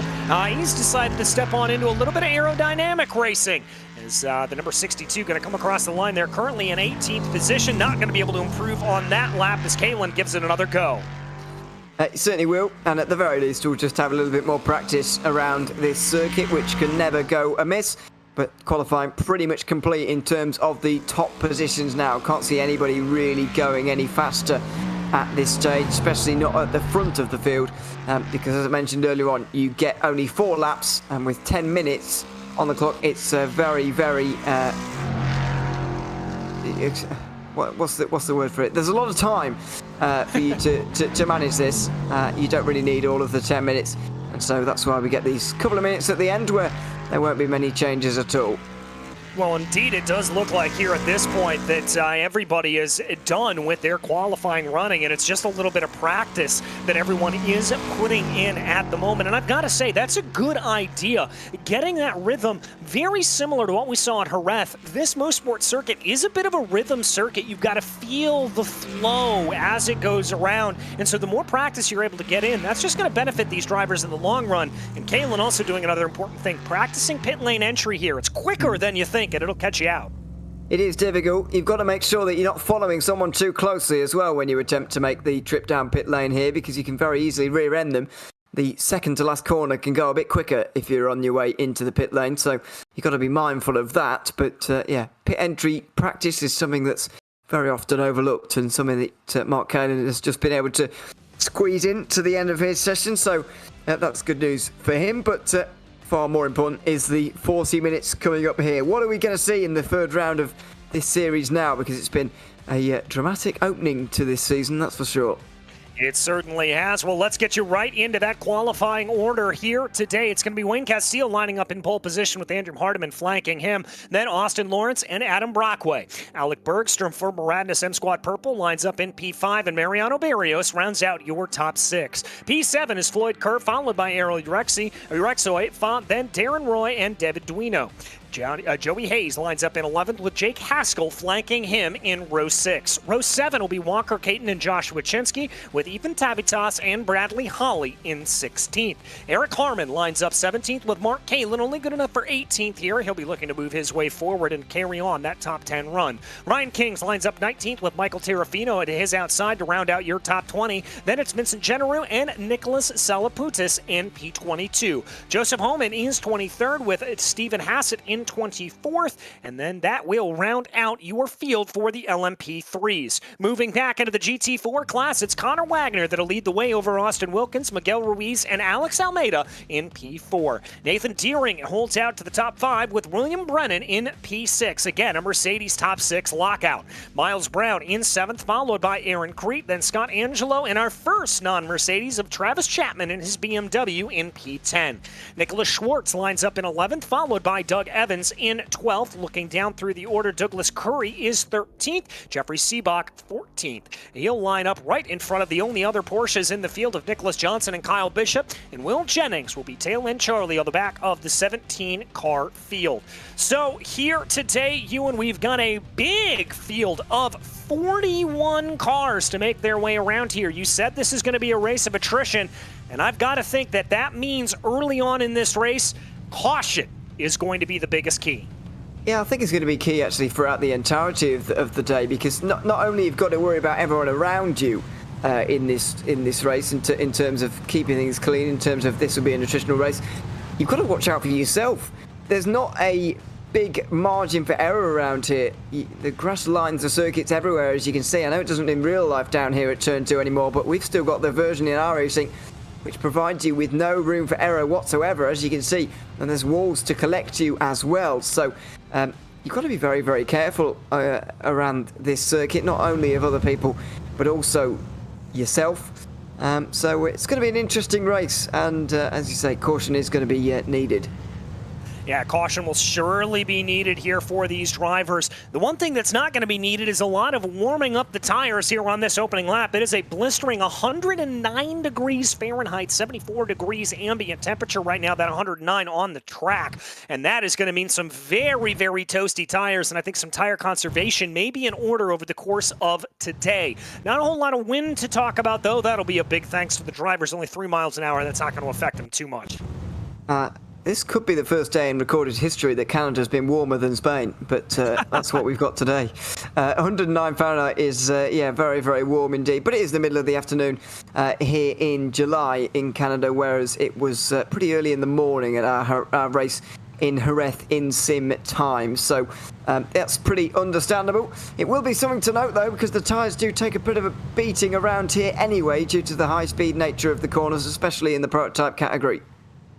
Yeah, most certainly. They're going to have to be wary of it, and we may see some drivers that have to go into a major tire conservation mode as this 40-minute race goes along. Now, we will have a split start here, as we always do. The GT4 starting a little bit farther back off the LMP3s, just to make sure that there is plenty of room there in terms of any kerfluffles that we may see. Beautiful split screen there, provided by Dustin, our director and producer, to be able to get things ready to go rolling. As they work their way down through the S's right now, Wayne Castile leads the field around. The pace car pulls off down into pit lane, and all eyes go to Barney the Flagman as we get ready to go racing, and there goes the green. We are racing here in Canada. It's a good getaway from Castile, but Hardman immediately trying to challenge around the outside. Good dive down to the P3 there from Austin Lawrence, and it looks like the first half of the field able to get through turn one nice and cleanly. Yeah, bit of grass kicked up in the background, but it's all cleanly. Little bit of side-by-side as Alan Brockway gets down the inside of Austin Lawrence. Head down the hill, that will set him on the outside line for correct corner, though. And that's a long way around. Side-by-side between them, and good racing as well. They'll remain locked together on the run down the hill.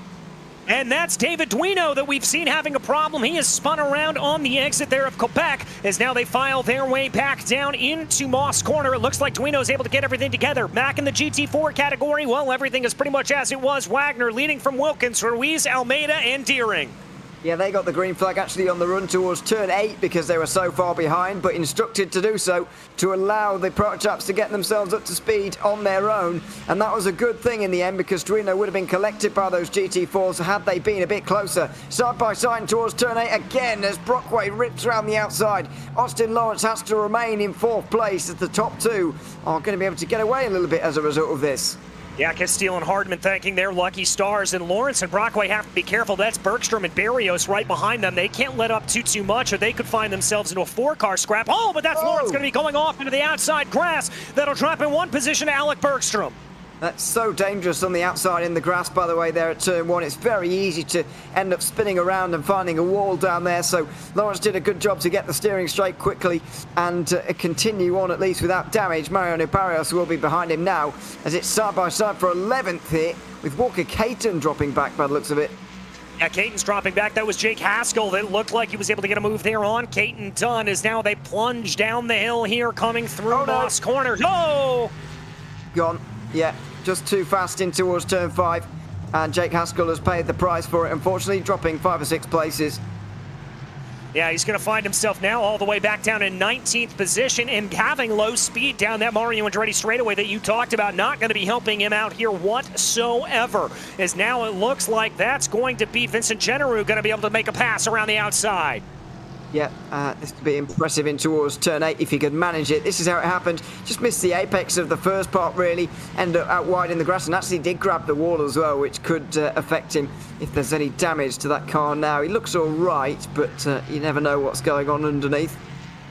Yeah, you never exactly know. The rear end does look relatively okay, but we'll have to see exactly how that shakes out. We may see a little bit more of an understanding of what that car is doing as things go along. Looks like Salaputas had a little bit of an off in the background, but we'll keep things together.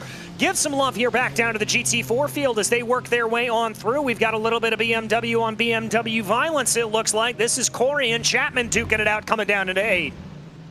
Yeah, it's pretty close between a couple of BMWs, scrapping for honours in what they'll consider to be their own class, pretty much, compared to the Mercedes, which are just dominating the front of the field. Biggest RaceSpot stickers I've ever seen on a race car, by the way, I think, which should surely help him go that little bit faster, try and go through. This is what's happened further up front, by the way, in LMP3, another spin at turn 5 that's going to really claim a few more victims. Yeah, and that was Michael Terrafino there that you saw getting it off. Luckily, thankfully, able to avoid any impact with that outside wall, but still, Moss Corner proving to be a big challenge here today. We keep focusing here on that number 352 of Travis Chapman. Going to jump you back up to the front of the field here. Wayne Castile starting to pull away in that number 3 machine. He's been able to build the gap up to 1.8 seconds. Yeah, this is what he's been able to do throughout a couple of races so far this season now. Less so at Long Beach last week, actually, but more so at the opener of the season, as we've got Nathan Deering off the road and outside the top 10 now. Guess what? It's turn 5 again, claiming one victim almost every lap now. Yeah, it certainly is. Not what these drivers want to see have happening. This is Miguel Ruiz as we're going to focus back on that replay. That looked like a little bit of a different incident as opposed to starting to lose the car coming in mid-corner there, and it looks like he just carried a little bit too much and found himself straddling that curb on the outside. I think it says a lot about the differences actually between the LMP3 and GT4 categories. It's, you know, you're pinned to the floor with the LMP3s, well, not there as you can see, that's a spin at turn 1, but you're relying on the downforce a lot in the LMP3s, and when that's gone, you are going around it. It's generally at the rear end where you're going to lose it. In the GT4s, you're kind of waiting to get on the power, you're suffering with the understeer, and that's what Nathan Deering was experiencing. Even in the grass, that car wasn't going to go around. Oh, big crash up front. Big crash up front there. That's one of the LMP3s. Oh, and more contact there. One of the Porsches there. Jeffrey Seebach and Nathan Deering, and it's all calamity here coming down through Caton. Andrew Hartman involved. There he is on the left-hand side there with no front end on that LMP2. Joey Haynes as well. 2 teammates, in fact, off the road. That's a horrifically damaged LMP3 at the moment, just going through shot. And we said traffic was going to be key. We were hoping we wouldn't see something like that. Wayne Castile's also gone off the road. Think at turn 5 again. Yeah, that's, I believe, Douglas Corey that we see there offline as well. So that could have been what happened coming through turn 8 as well. This is absolute calamity here as the multi-class action starts to come into play. The LMP3s catching up to the GT4s. You can't look any which way on this circuit without seeing action. Well, what happened to Wayne Castile then? This is what's going on towards the lower end of the top 10. I think Castile might be involved here somewhere. Is he just behind this maybe? Not sure. Side by side and towards turn 8 for a few of the drivers. They seem to have sorted themselves out a little bit with regards to traffic. This is what happened to Castile on the way in towards turn 5. He's tight on the brakes towards the inside of that corner, just spins it around. Yeah, noses it into that rear barrier. Oh my goodness gracious, look at this coming through turn 1. This is side by side, 2 rows deep now for a 7th place, I think, in the LMP3 category. Oh no, and another 2 off the road. Mark Haley in one of them. And Ryan King's the other one, 2 stalwarts from the MX-5 series that we see going off at Clayton as this absolute scrum continues to develop here on the circuit. This is absolutely incredible. This is, looks like Ethan Tavitas, Aaron Urexoy, Caton Holly involved in this. This is absolute pandemonium. It really is. And this is what we expect from this series week after week. It's been fantastic entertainment, but unfortunately there have been quite a few incidences. This is what happened earlier on. You just look up further in front there, and there's the spin. The Mercedes pulls in front of the road, nowhere for everybody to go. And that Porsche in particular getting on that was Joey Haynes, I think, at the secondary incident. That incident just kept going on and on and on. Yeah, it just looked like it didn't stop here at this point, and this is the problem that you're going to run into. You have got to be so crystal clear with your communications with the other drivers as you make your way around here. If you are not, you are going to find yourself in a world of trouble as we now watch, oh my goodness, leader getting involved in it. Ay, ay, ay. Yeah, that's Conor Wagner trying to stay out of trouble. He pulls offline here, and he's going to let some of them through. Austin Wilkins will close in as a result, no doubt, and Wagner now will try and turn in time for the run through turn 4, which really is a corner you have to think about in GT4. Now Wilkins will close in. That bit of traffic has eliminated most of Wagner's lead. Yeah, and he had it upward nearwards of a second there as we've got another LMP3 off. That's Ethan Tavitas coming down through turn 1, and now he's going to try to get that car spun back around and pointed the right way here at this point. Tavitas still being counted as off. Conor Wagner, Austin Wilkins, Miguel Ruiz, those leading 3 Mercedes back down in GT4. This is your leader in the GT4 category. It certainly is. And it's a good battle as well. Miguel Ruiz is here as well, by the way. Top 3 absolutely together. Ruiz, oh dearie me. Ruiz tried to prevent the LMP3 from going down his inside into the final corner, and he's paid the price with his podium. Ruiz, well, he's cut across the road and illegally entered the pit lane there as well. I think he'll find himself in quite a bit of trouble for that. I think Ruiz was thinking about coming down into the pits. The way he was indicating there, he may have been trying to take an early dive down into pit lane, and the LMP3 just didn't see it. As now they're going to get their way on by. A couple more LMP3s darting and diving now through this two-car battle with Connor Wagner and Austin Wilkins, and it is still as tight as ever. Yeah, Wilkins just got slightly held up by one of those LMP3s there. Yeah, I think it would be helpful if that was the case for Ruiz there, then he might save himself a bit of trouble. But if he was defending into the final corner and then pulling across the road like that, then I think he'll find himself in trouble. That's Stephen Hassett going around at turn 5. Another incident. Oh dear, that's not a good rejoin. Not a good rejoin at all. Big check up there for the Mercedes-AMG from behind as they are now able to get themselves back working around. That's going to be Scott Angelo and Miles Brown, the two Mercedes that are absolutely flying in formation here, coming down the back straightaway as they try to sort themselves out. That's an LMP3 behind them. That's Ariel Rexoy. Yep, it was Miles Brown, by the way, who was pulled in front of by that LMP3, allowing Scott Angelo to get up into the 4th place. As we go back to the battle for second in LMP3, because it's very, very interesting indeed. Adam Brockway leads, but this fight for second has at least 5 involved, maybe 6.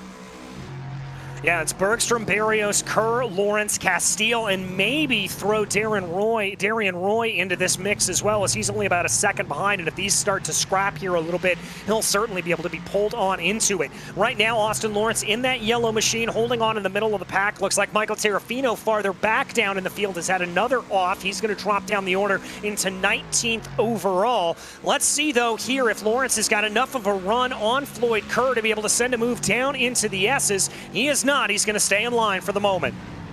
Yeah, certainly is. This is a replay for Tarafino. Goes a bit wide through turn 5 and can't get stopped before the wall. That's awkward.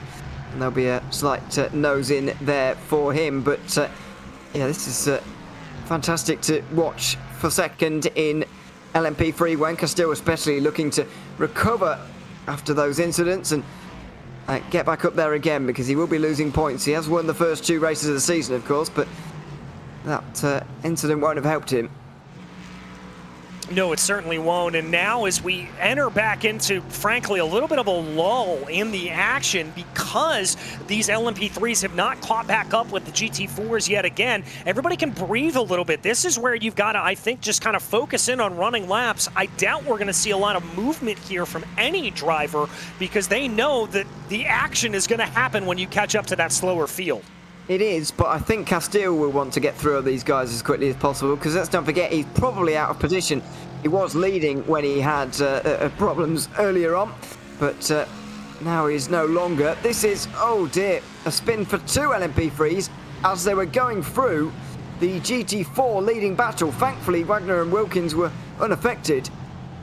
But that was about as close could be there. You see just a little bit of contact there on the outside and then more as they came on in. Hefty damage there to that number 1111. That's Andrew Hardiman. That was one of the drivers that we had circled here as maybe a potential winner of the race. He's now going to find himself falling back through the order as now we're catching back up to some GT4s and the action starts up again. Castile very nearly finding himself in trouble. Now he will. He'll make contact with Lawrence and now get through into the top 5. That was one of the Mercedes, by the way, with no front end on the way into turn 3. I think could have been involved with the race leader, Adam Brockway. Yeah, that was Lawrence, I believe, that we saw. That's Brockway coming on by him. No, it was Jennings. Excuse me, that was Jennings in the red Mercedes. Maybe a little bit of contact there with Brockway, but I think Brockway got away easy on it. He did, but might land himself in trouble afterwards. With the stewards for that, because he just seems to drive straight into the side of the Mercedes for almost no reason. And now Austin Lawrence is losing a lot of time. He's got a problem. He's crabbing down the Mario Andretti straightaway. Where's he picked that from? Where has he got damage from? I don't see a lot of exterior damage on the car, but clearly that suspension not holding up well. We'll have to pull up the replay machine and see if we can find out exactly what happened to that number 91. In the meantime, we've got a good battle up here for P2 in class right now, side by side with Bergstrom and Barrios. Barrios on the inside here. It's not going to happen. Not in this avenue anyway. Down the hill they'll go. A little bit wide actually there, and Floyd Kerr will be the one to close in and benefit from this as well. Not even to the halfway mark of this race, by the way, but it very much seems to be in the traffic where the drama is being kicked up. All right, here's a replay on what happened to Lawrence. I think that was contact with Castile. Wow. Is it just that little of an incident there? Wow, that's all it took to throw him around. That's harsh. That's really harsh because they barely touched there, and Lawrence has found himself with some pretty big suspension damage. Although now Barrios is going to try and go through on Bergstrom, who's going to try and push him into one of the Mercedes. They'll go 3 wide very briefly, round the outside from Barrios, and he'll be up to 2nd place now. He'll be up to 2nd place, trying to push his way forward as they get by Nicholas Schwartz there in that slower Mercedes, just holding off to the inside. Whoa, a little bit of a rough run there for Bergstrom coming off the line. Is that going to open up an opportunity for Floyd Kerr? No, it's not, but Wayne Castile certainly looking good. Certainly is. Another look down the inside, just as he did to Lawrence, but this time it's at turn 2, and Wayne Castile is back up to 4th place now. Oh, bit of indecision as to how to go around that BMW. And they'll all have to slow down for one of the Mercedes in front. Now they'll almost be 3 wide. Castile looking for another place. Castile going to try to be able to find that other place here at this point. We've also got a little bit of a replay here of Joshua Chinsky, who had an issue. Ooh, just looked like he brought way too much speed there, coming down through the right-hander and found himself looking on the outside. But look at this, coming down the Mario Andretti straightaway, side by side. Yeah, Castile with a very, very good run out of turn 5. He might well be followed through by Floyd Kerr. Hopefully he doesn't make this 3 wide. Bergstrom does have a good run on the outside line though, and they do seem to be entering a bit of a stalemate now. Kerr will be on the outside. Bergstrom just lifts off on the way in, so Kerr will also go through, but Bergstrom didn't really want any part of that at all. So Wayne Castile's back on the podium. Yeah, good run here for Castile. He's only got about 0.8 of a second to try to gain up to Mariano Barrios as they work their way on by Jake Haskell right now in the Mercedes. Everybody able to get through turn 1 cleanly there somehow, some way. Now by Miles Brown as they go. Looks like they've got a little bit of a reprieve here on some more GT4 traffic, so they're going to be able to keep themselves in line here, and it's now all down to Wayne Castile just trying to close in on P2. Yeah, they've just got 1 and 2 in the GT4s now to negotiate on this lap, other than, of course, the lap cars that may well be out of position now that they'll have to negotiate. But we're getting towards that stage in the race where it's almost going to be constant. There's almost going to be someone every couple of laps, and it's no longer going to come in all at once as it did earlier on in the race, as it did a little bit there. But the earlier crashes, unfortunately, have put a lot of people out of the race and have meant that the track is already significantly quieter than it was earlier on in this race. I mean, by my reckoning, we've seen at least 10 out of this race already. Yeah, I think that's about right here, and most of those casualties from the LMP3 category, unfortunately. Thankfully here, Castile and Kerr are going to be able to work their way by Austin Wilkins in that Mercedes AMG. Sorry, just been reading the YouTube chat. Miguel Ruiz had no fuel left. That's why he was coming into the pit lane, and that's how he got hit by the LMP3, just not expecting it at that stage in the race. I guess forgot to change his qualifying fuel to his race fuel, but that explains a lot about what happened to Ruiz at the final corner. So we were right that he was trying to come into pit lane in a very, very hapless, unfortunate incident there for him. As we keep focused here, Barrios working his way by Travis Chapman at the BMW. Wayne Castile, Floyd Kerr trying to close up behind. Castile, your former pole sitter, down 2 positions here since dropped the green flag side by side through the back part of Moss. That's not something you see every day. Well, Castile through again. To be fair, that's exactly how Castile found himself in this position and not in the lead, because he was going for a move like that a little bit earlier on in that corner. But he's made it work. Oh, this is going to be a nervy replay to watch from on board one of the LMP3s around the outside of the 222 of Miles Brown. This is on board with Jake Haskell, by the way, who just gets things all wrong into Quebec corner.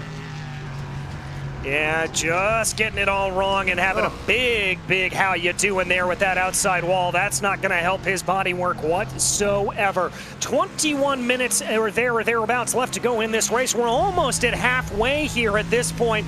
The action certainly wouldn't let you think it's at halfway. We ride on board with Floyd Kerr here, who tries to close down on your former pole sitter, Wayne Castile. Up in front of him, Castile trying to do a recovery here after having it off going through Moss Corner. Yeah, it's been a good recovery drive from him so far. And let's not forget, he didn't exactly go lights to flag at Long Beach like he did at Watkins Glen, where he really destroyed the field. Long Beach was bit more of a difficult race for him. He did have to fight his way through the field in that one as well, so he's not exactly unused to this, but it's going to be difficult for him to win this race from here. Adam Brockway's got a nice lead at the moment, and he's going to try and hang on to that over the second half of the race. Yeah, he certainly is. The lead is about 3 seconds here at this point, but as we love to say here on RaceSpotTV, the traffic giveth and traffic taketh away. As we focus now on Brockway right now, he's got Doug Evans, Nicholas Johnson up ahead of him, so he's going to have to try to be able to navigate by them nice and easily and not get himself holed up. Able to get by Doug Evans nice and easy. Maybe a little bit of a check up there coming by Johnson, but he's able to clear him before they get down into Clayton. Yeah, they look like teammates, by the way. Those two cars. I know they can't actually be in the point standings because they're LMP3 and GT4 respectively, but in the same livery, pretty much.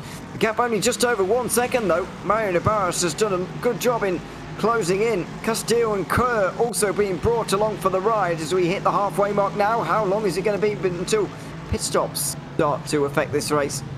Yeah, that's my next question, but to anybody wondering if Wayne Castile has any lingering damage from that off we saw him have a little bit earlier in the race, he just set the fastest lap of the race last time out with a time of 1:10.510. Now, to give you a little bit of perspective, that is 0.4 of a second faster than Barrios and Brockway ahead of him. So clearly, Castile has got speed here, and he does not want to be held up. Yeah, certainly no damage, but I don't think he hit anything or anyone during his incident. I think he was just on the inside and just spun. So that would explain a lot, I guess, as we see Barrios into the pit lane now from second place. Castile is going to replace him in that position. Now we'll see whether that earlier stop will count or whether it's better to stay out a little bit longer and run at the front, as Brockway and Castile are going to do. Yeah, they certainly are here at this point. Let's see what they are able to get going. Can't wait to be able to do what they are going to play out. We follow Bradley Holly here, who's made a very, very pronounced run up through the field. Both himself and Eric Harmon right now. Harmon up 12, Holly up 10. Both of these drivers just taking advantage of others' misfortune. Yeah, we've seen this a lot actually over the course of this season so far. Some fantastic drives from drivers who started a long way down. I think Austin Lawrence was one of those at Watkins Glen who notably did that and gained a lot of positions. Although maybe it was someone else. Sorry, Pep Pelchat it was, not Austin Lawrence.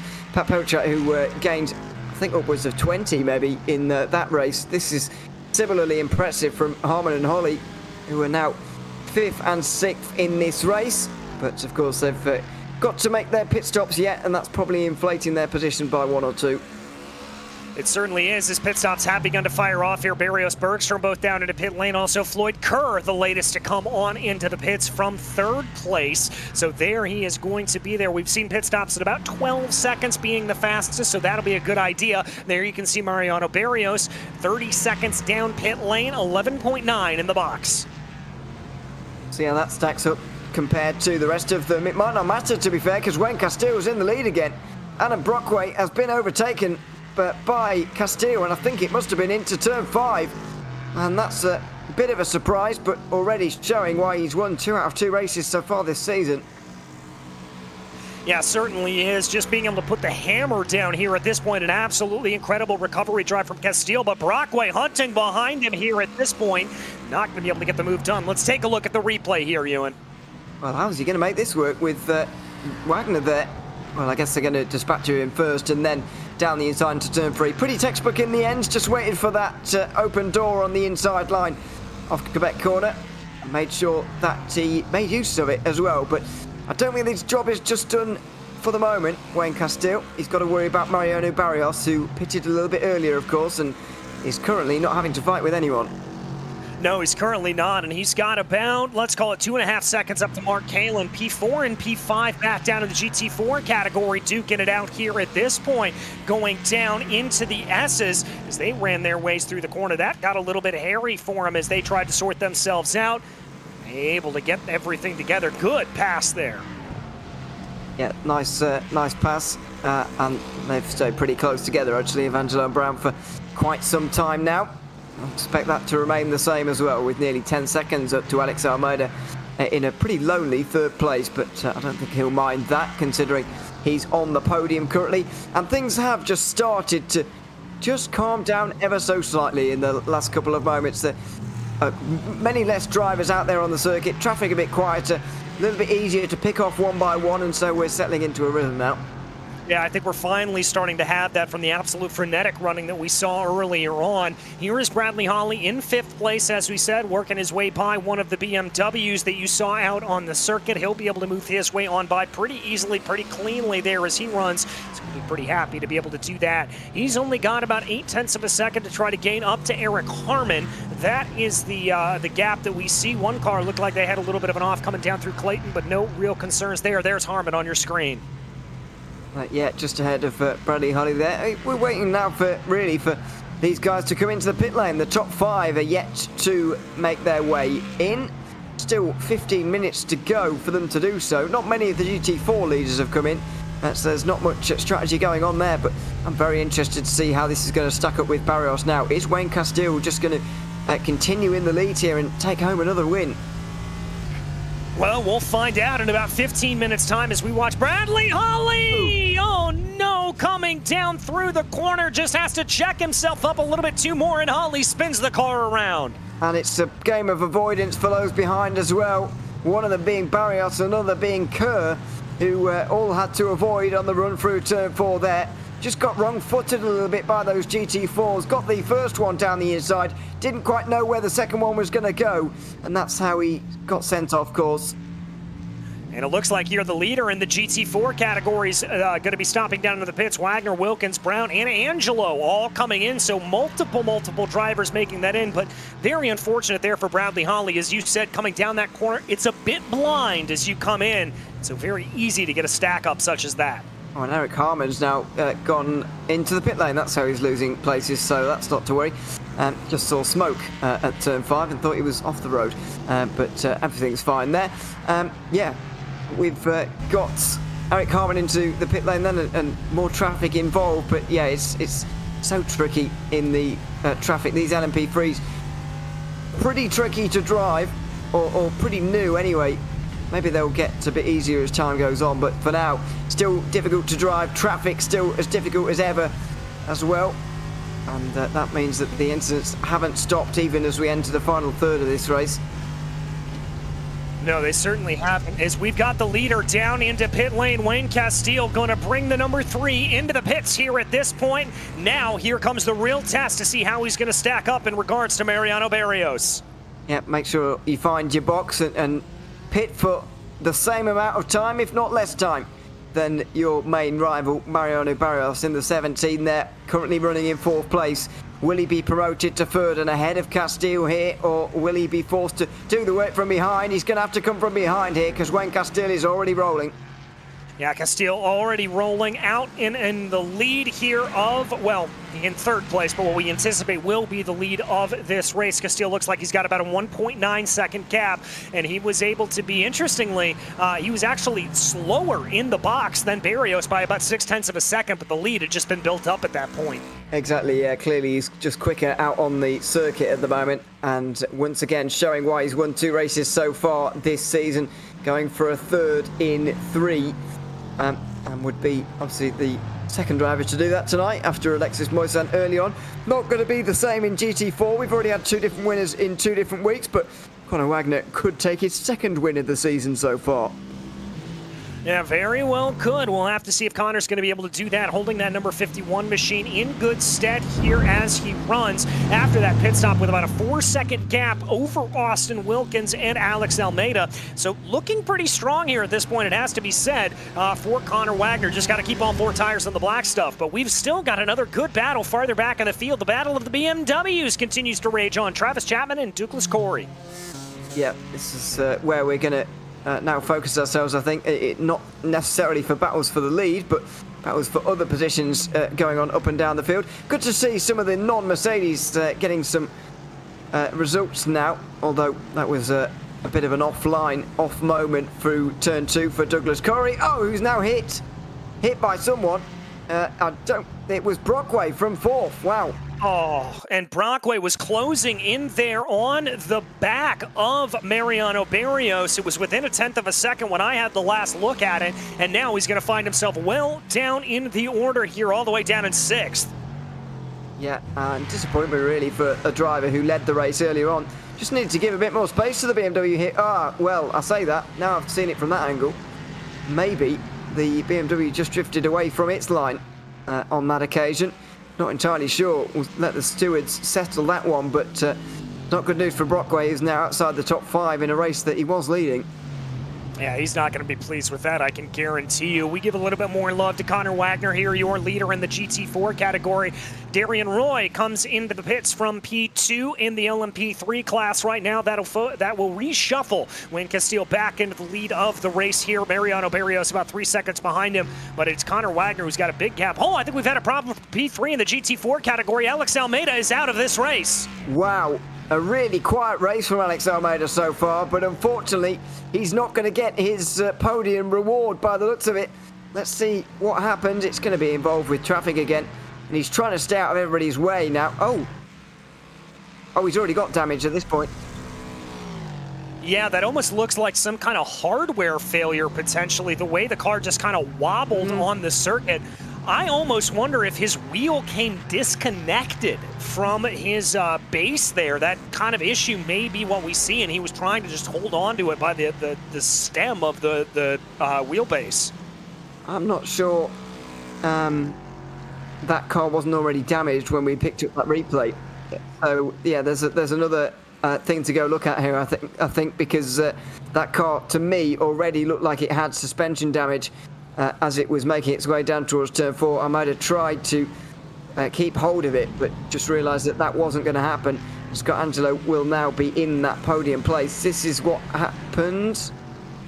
Gets pushed offline, coming down through Clayton, loses the car down into that grass, and there's the contact. Good call, Ewan. Yeah, I tried to get the car back out onto the circuit here as he ran and tried to just feel what was going on underneath him, and clearly suspension damage. That wasn't a wheel failure. That was absolutely there on the car. Yeah, unlucky. And now look at the steering that he's having to put in. Oh, this is horrible. It's rear suspension damage as well, which is even worse to deal with. If you've got front suspension damage, you can cope with it. You just have to steer a little bit or counter steer a little bit, but rear suspension damage is almost impossible to cope with because there's a different amount of power going through that rear wheel and it's not quite behaving as it should. So that was an impossible task for Almeida, and unfortunately he will no longer be in that third position. No, he certainly won't, but I'll tell you who is in third. That's Floyd Kerr up in third of the LMP3 category here at this point, and trying to gain on to second. Mariano Barrios right ahead of him. This gap only about 3.5 tenths of a second. Certainly looks like it could develop something in this final 8 minutes of the race. These LMP3s are so good to watch on board, especially at a circuit like this, plunging downhill, looking for those apexes over the top of the crest there and pulling to the left again now for the relatively bumpy turn 3. Which is pretty self-explanatory really, no fancy lines through there, just the fastest way through, and then another blind crest over the top at turn 4, aiming for a corner you can't yet see, and then the braking zone that's kind of done in 2 parts here at Moss Corner. To get as wide as possible, but not that wide. Oh no, contact! And Barrios very nearly was overtaken by Kerr before Kerr got things all wrong himself. Yeah, that looked like a little bit of a slip and slide there from Mariano Barrios. Got things a little bit wrong. Kerr tried to take advantage and then lost it a little bit as they ran. And so unfortunate situation for both of them. And that's going to scupper up that battle a little bit. It's now 8 tenths of a second, the gap in between the two. Yeah, I think it's going to come back again. And there'll be one more chance for Floyd Kerr before the end of this race, because there's still 7 minutes and probably 8 laps. It's not a very long lap around here. So we'll see, but Kerr is just going to have to push on again now. Oh, he's gone wide now. Gap will be over a second. He's got a lot of work to do now.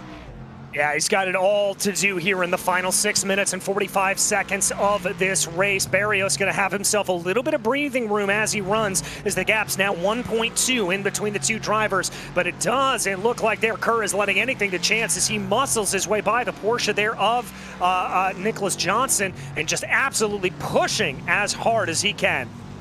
Certainly is. And that is good to see, what you want to see. Can Floyd Kerr get close enough to Mariano Barrios here for a fight for second place? Wayne Castile is looking pretty safe and secure in that first position now. After his incident at turn 5 earlier on, he's recovered from it really well, and now he's leading by quite some distance, just over 4 seconds. But who is going to finish second? That's the real question here at this point, to see how this is going to shape itself out as they continue to run, continue to work their way around. 5 minutes and 50 seconds left to go on the clock with lap times at about 1:10. We should be at about 5 laps to go. It should be. As I said, not a very long lap around here. We're still in the 1 minute 11s, 1 minute 12s. In fact, these two, well, Barrios anyway was 1 second quicker than Castillo on that most recent lap, but you'd think it's too little too late in terms of catching him, although the gap just decreased to 3.1 seconds. He's taken 25% out of that gap on this lap.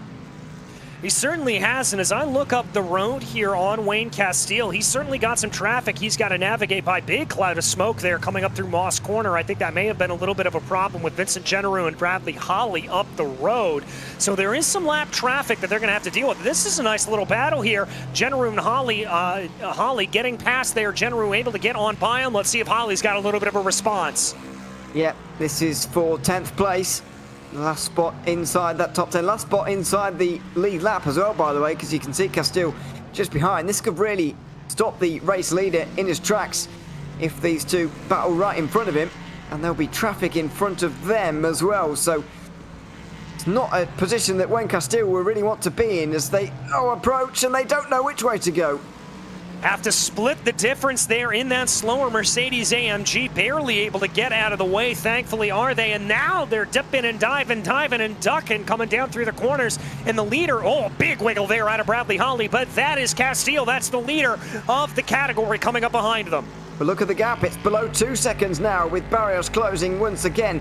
We're on board with Castile as he's just behind Holly down the inside into turn 5 for him. That was a very nice pass and a decisive one as well. Needed to make sure he wouldn't lose that amount of time. And Castile has really done himself a favour with that one. Yeah, he certainly has. Now he's going to get the benefit of the slipstream here off of Vincent Generou up in front of him. Generou, I think, trying to stick out of the way to make sure that there's not any big problems there that he's going to encounter. As here comes Castile down to the inside of the S's. Generou lets him go on by. Gap up to 1.9 between Castile and Barrios. Yeah, it's possibly an uncrossable gap now with the battle for 10th now resuming within the middle of these two leaders. I don't think Barrios is going to be able to overtake them very quickly. It will be up to Bradley Holly now to try and get out the way, I think, on the run up towards turn 2. Flash of the light from Barrios. He'll look to the inside, he won't get there. And Castile will now run away. That gap will extend. Yeah, it'll certainly extend here at this point. Barrios not able to get by. That's a stopped LMP3 on the track. No, it's a GT4, excuse me, that I saw there. We saw it taking a tow back down into pit lane, so more problems still plaguing drivers here, even in the late goings of this race. Battle for P2 now on as Kerr has caught Barrios.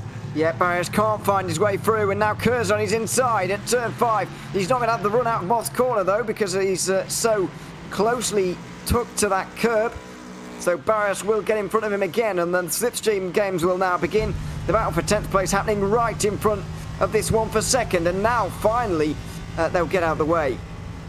Yeah, they'll finally get out of the way there as they're going to let everything go, but that battle certainly all over each other here at this point. Vincent Generou up ahead could be putting a little bit of a roadblock to Mariano Barrios as they split the difference in between that battle we were following earlier. It's now 2 laps to go. They'll pull out the way. That's very awkward in the fight for 10th place because the second car in that group really steaming along. Bradley Holly will now fancy his chances, won't get through though. So 3 seconds to Wayne Castile for Barrios and Kerr. It's going to be too little too late now since we're on the penultimate lap, but they will be able to fight between themselves.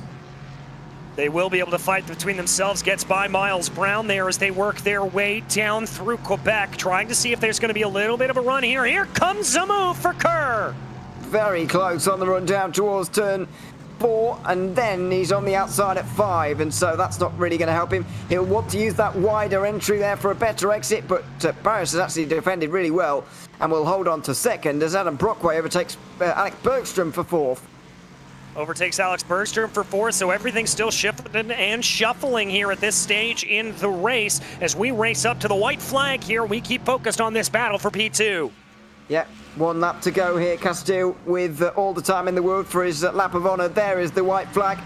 Castile just has to bring this one home now. Barrios also, I guess, has to do the same, but with a lot more pressure from Floyd Kerr right behind. I think they're going to have a pretty clean final lap as well. Yeah, I think they are. Looks like Wayne Castile is going to have to deal with Scotty Angelo. That may be the only car out on the circuit that he has to deal with here at this point. I think this is going to be a straight heads-up battle, though, between Barrios and Kerr as they run to the line. I think so. Not much traffic to deal with. Kerr will just close in through turn 3. It's going to be in the worst place possible as well, isn't it? Is Angelo just trying to get out of the way of these two just to... Well, he left the inside free. Now he's going to leave them to go down the inside at turn 5. Kerr will close in, but he's going to have to do something special to take second now. Yeah, he certainly is. He's going to tuck up behind in the draft here, see if there's going to be just enough speed to be able to play that out. Pokes his nose out this way, maybe trying to force a little bit of an error there out of Mariano Barrios. Oh, as we hear farther back in the field that Bradley Holly has just crashed. Mark Kalin also looks like he's in a little bit of problem, so not good there for the two Whataback Racing drivers as they come down into the S's here, having to navigate around the Porsche. Is that going to open up an opportunity here for Floyd Kerr? It's coming across the line for the 3rd time in succession. Is Castile here? There's the dive down into the corner. Barrios and Kerr running to the line. It's Barrios by 1/10.5. Oh, it's very, very close at the end. Kerr gave it everything. But Barrios just holds on to 2nd place behind Wayne Castile, who's now taken 3 for 3. A good battle between them at the end, and finally we did get some nice clean battling, because earlier on in that race there were plenty of incidents to start off this one. There certainly were enough incidents to last a lifetime, I would dare say. We check in on the battle for P6 in the LMP3 category. Darian Roy holding off Walker Caton here at the running. They're going to come to the line, and it looks like Roy is going to be able to hold on to that P6. Who's that with no rear wing? I didn't know what was going on there. As Conor Wagner is somewhat tentatively making his way into the final few corners. He's got a few seconds to spare, but he's going to take another win in the GT4s.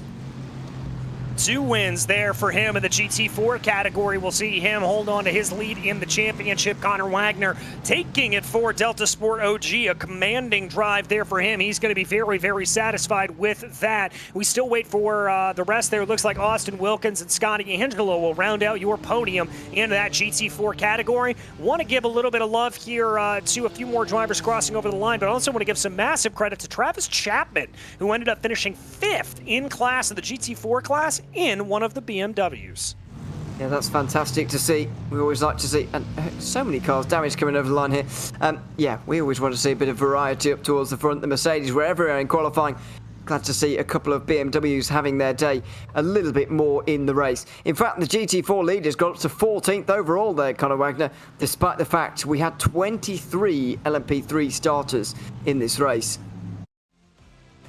Yeah, indeed. As we run you through the final finishing order here, Wayne Castile able to take that victory up at the top of the field, but it wasn't without incident. Then Mariano Barrios, Floyd Kerr to round out your podium. Alex Bergstrom and Adam Brockway round out the top 5 with Darian Roy, Walker Caton, Eric Harmon, Errol Urexoy, and Vincent Generu in your top 10. Bradley Holly wins P11, followed by Nicholas Salaputis, 2 laps down. These are the drivers that had a little bit of problems out on the day. Austin Lawrence, Joshua Chinsky, Mark Kalin, Jake Haskell, Stephen Hassert, Ethan Tavitas, Ryan Kings, and Andrew Hardiman in 20th. Michael Serafino 21st, David Duino, then Joey Haynes and Joseph Hoffman to round out your 24-car LMP3 field. In the GT4 category, Conor Wagner was first, followed by Austin Wilkins and Scott Angelo there. Delta Sport having a good day with a 1-2. Then Miles Brown P4 and Travis Chapman rounding out your top 5. Nicholas Schwartz came home in P6, followed by Doug Evans and Douglas Corey. Then it was Nicholas Johnson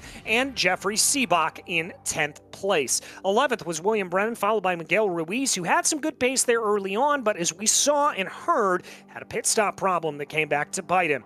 Then it was Aaron Create, followed by Alex Almeida, Nathan Deering, Will Jennings, and Kyle Bishop. Well, that's going to lead us right on into interview time, and first and foremost, we're going to go up with our leader. 3 wins on the trot for Wayne Castile. Wayne, this one looked like it took a little bit more out of you to get this victory. Yeah, that one was not exactly how I planned it to go at the beginning. I was going for the inside there at 5A, and unfortunately just barely clipped the curb, and it locked the wheel up. And I kind of panicked and slammed on the brakes, and the way I went, luckily I didn't take anybody out with me whenever that happened, and luckily just kind of kept my cool and tried to run back through the field as quickly as I could, and luckily I was able to make it happen. Oh, you were able to make it work when you've kind of found yourself facing back in the wrong way. Was it full attack mode, or was it very much a race of, I just got to wait and let's see what plays out in front of me? Well, with this, I've been doing a lot of officials here this week, so I knew going into this race that it was going to be pretty much a survival kind of race. And I mean, I was in attack mode, but I was also trying to be kind of reserved, let's see how the next 10-15 minutes of the race plays out, and then we can kind of go from there. And I just got really lucky with some traffic here and there that was able to catch up with everybody, and then I was able to use that to my advantage to get around everybody. Well, you're able to make it work. As we look ahead here, head to Suzuka next time out. Probably going to be a little less chaotic, at least hopefully. Is it going to be 4 for 4 for you? I've ran a lot of laps at Suzuka. I have not tried it in an LMP3 yet, but I'm very, very excited for it. Finally, we get to have some LMP3 racing without some GT4s kind of interfering for the most of it. So that's what it's a track I'm really looking forward to. Well, we're looking forward to it as well, my friend. Congratulations on your 3rd win on the season. We'll see you next week. Absolutely. Thanks, guys. Hey, real quick, got to shout out Muradness, Daniel Morad for the coaching, Oceana Coffee, Ginger Liveries, Advanced Sim Racing. Appreciate it, guys. Have a good night. All right, appreciate you, Wayne. And it looks like we've got a full fleet ready to talk to you. Who's in the booth with you? Yeah, let's bring in Mariano Barrios, shall we? From 2nd place in the race. Mariano, welcome in as well. Good to have you here. At 2nd place, close fight towards the end, though. Tell us about that last lap. Yeah, I saw Floyd coming up there. He'd been ringing up my rear the whole race, basically. I was just telling myself to hit the apex for the hairpin and get a good run, and I could defend my way out of there. But he put a good move on me and put it up the inside. I just tried to hold off the momentum around the outside, and I was able to beat him to the line. Of course, once again, traffic was the main talking point, was the main sticking point for a lot of people in this race. Just how difficult was it to deal with for you being an LMP3? Obviously, plenty of GT4s for you to negotiate. It was really difficult. I mean, I think that either made or broke your race. You either got really lucky or you lost out pretty badly. Thankfully, I had some pretty good moments with traffic, but I also had some pretty difficult ones. But yeah, it's just the closing distances with this car and the GT4s is pretty crazy. So it's definitely a really big challenge. It certainly was. Congratulations on 2nd place, Mariano, and thanks for chatting to us as well. Thank you. Have a great night. Thanks very much, Mariano Barrios there. 2nd place in LMP3-GT, just ahead of Floyd Kerr, who can also join us now. Indeed, he can. Floyd, an incredible run to the line. Let's start at the end there. What was going through your head on those last couple of runs? Thanks. It was definitely just trying to close the gap and maintain pace and minimalizing mistakes at all costs. Was definitely tough, but it was a fun chase. Well, a fun chase indeed, and as we kind of talked to a few drivers beforehand, looked like that was insanity wrapped up to the umpteenth degree. How did you manage getting through all those cars? So, first off, I was a bit disappointed with qualifying, but then I cheered up real quick when I realized qualifying and race pace really does not make a big difference here. It's minimalizing mistakes and avoiding incidents, and that checks out. You just got to play it safe, use your brakes, take it easy, minimize mistakes, and it'll be much quicker. Well, you certainly made it work. Is that going to be similar to what we see next time out at Suzuka, or do you expect a little bit more of a straightforward race there when we head to the Land of the Rising Sun? I don't think it'll be as chaotic because there's a lot more room to pass and the corners aren't as sketchy in my opinion, but I still think it'll be a tough race, and this multi-class always provokes a bit of chaos. Well, that it certainly does, Floyd. Listen, congratulations here on a well-deserved podium spot, and we'll see you next week. Thanks. All right, that was Floyd Kerr, third place in the category. And looks like we've got time for one more quick interview, Ewan. It looks like you've been able to catch up with Darian Roy. Yeah, Darian, welcome in as well. Good to have you here. 6th place for you on the race today. How was it overall? It was pretty intense out there. There's a few moments I was holding on tight and hoping nothing happens. It was definitely a heater. Yeah, certainly. I mean, obviously traffic a big factor in this one. What were you expecting coming into today in terms of from the GT4s? And then how did that maybe differ during the race, or maybe it went as you expected? It kind of went as I expected. There's a few lines that kind of threw me off, but I was just trying to be patient and tracking out their lines so I don't get too mixed up with them, because it's not beneficial to stay behind them. So just take an easy, slow line out of it, and it wasn't too bad. Absolutely. 6th place for you today. Congratulations on that, and thanks for coming to chat to us as well. Yeah, thank you, and thank you to all our sponsors. Thank you guys for the stream. Thanks very much. Darian Roy, 6th place here today at Mosport in LMP3. Indeed. And folks, that's about going to wrap things up for us here tonight as we look ahead to Suzuka. And we heard the drivers talk to it about a little bit there, Ewan. I think this is going to be a track that is a little bit more conducive to this multi-class racing. Well, in some ways, but I do also feel like it's quite similar to what we've just been to in Mosport in some ways as well. It's quite narrow in places. It's a very, very flowing circuit. The difference between LMP3s and GT4s in terms of lap time is going to be quite huge again. Wouldn't be surprised if it approaches 20 seconds, actually, over the course of the near 2-minute lap time that we'll have. So I think we can expect somewhat more of the same. I think we can as well. It's going to be fascinating to see. It's going to be fun, and it is going to be frenetic, as it always is. But as we said, we will be back next week for Phoenix and Suzuka. A little bit of a strange combination, but we still love it all the same. Nevertheless, on behalf of myself, DJ Clark, Ewan O'Leary, and Dustin Ollis, who have all been here in the booth with me here tonight, it's been an absolute pleasure to bring you the racing action. We will see you next week, July 17th at 8:30 p.m. Eastern Time for all of the racing action. But until we see you on the track, thanks for watching.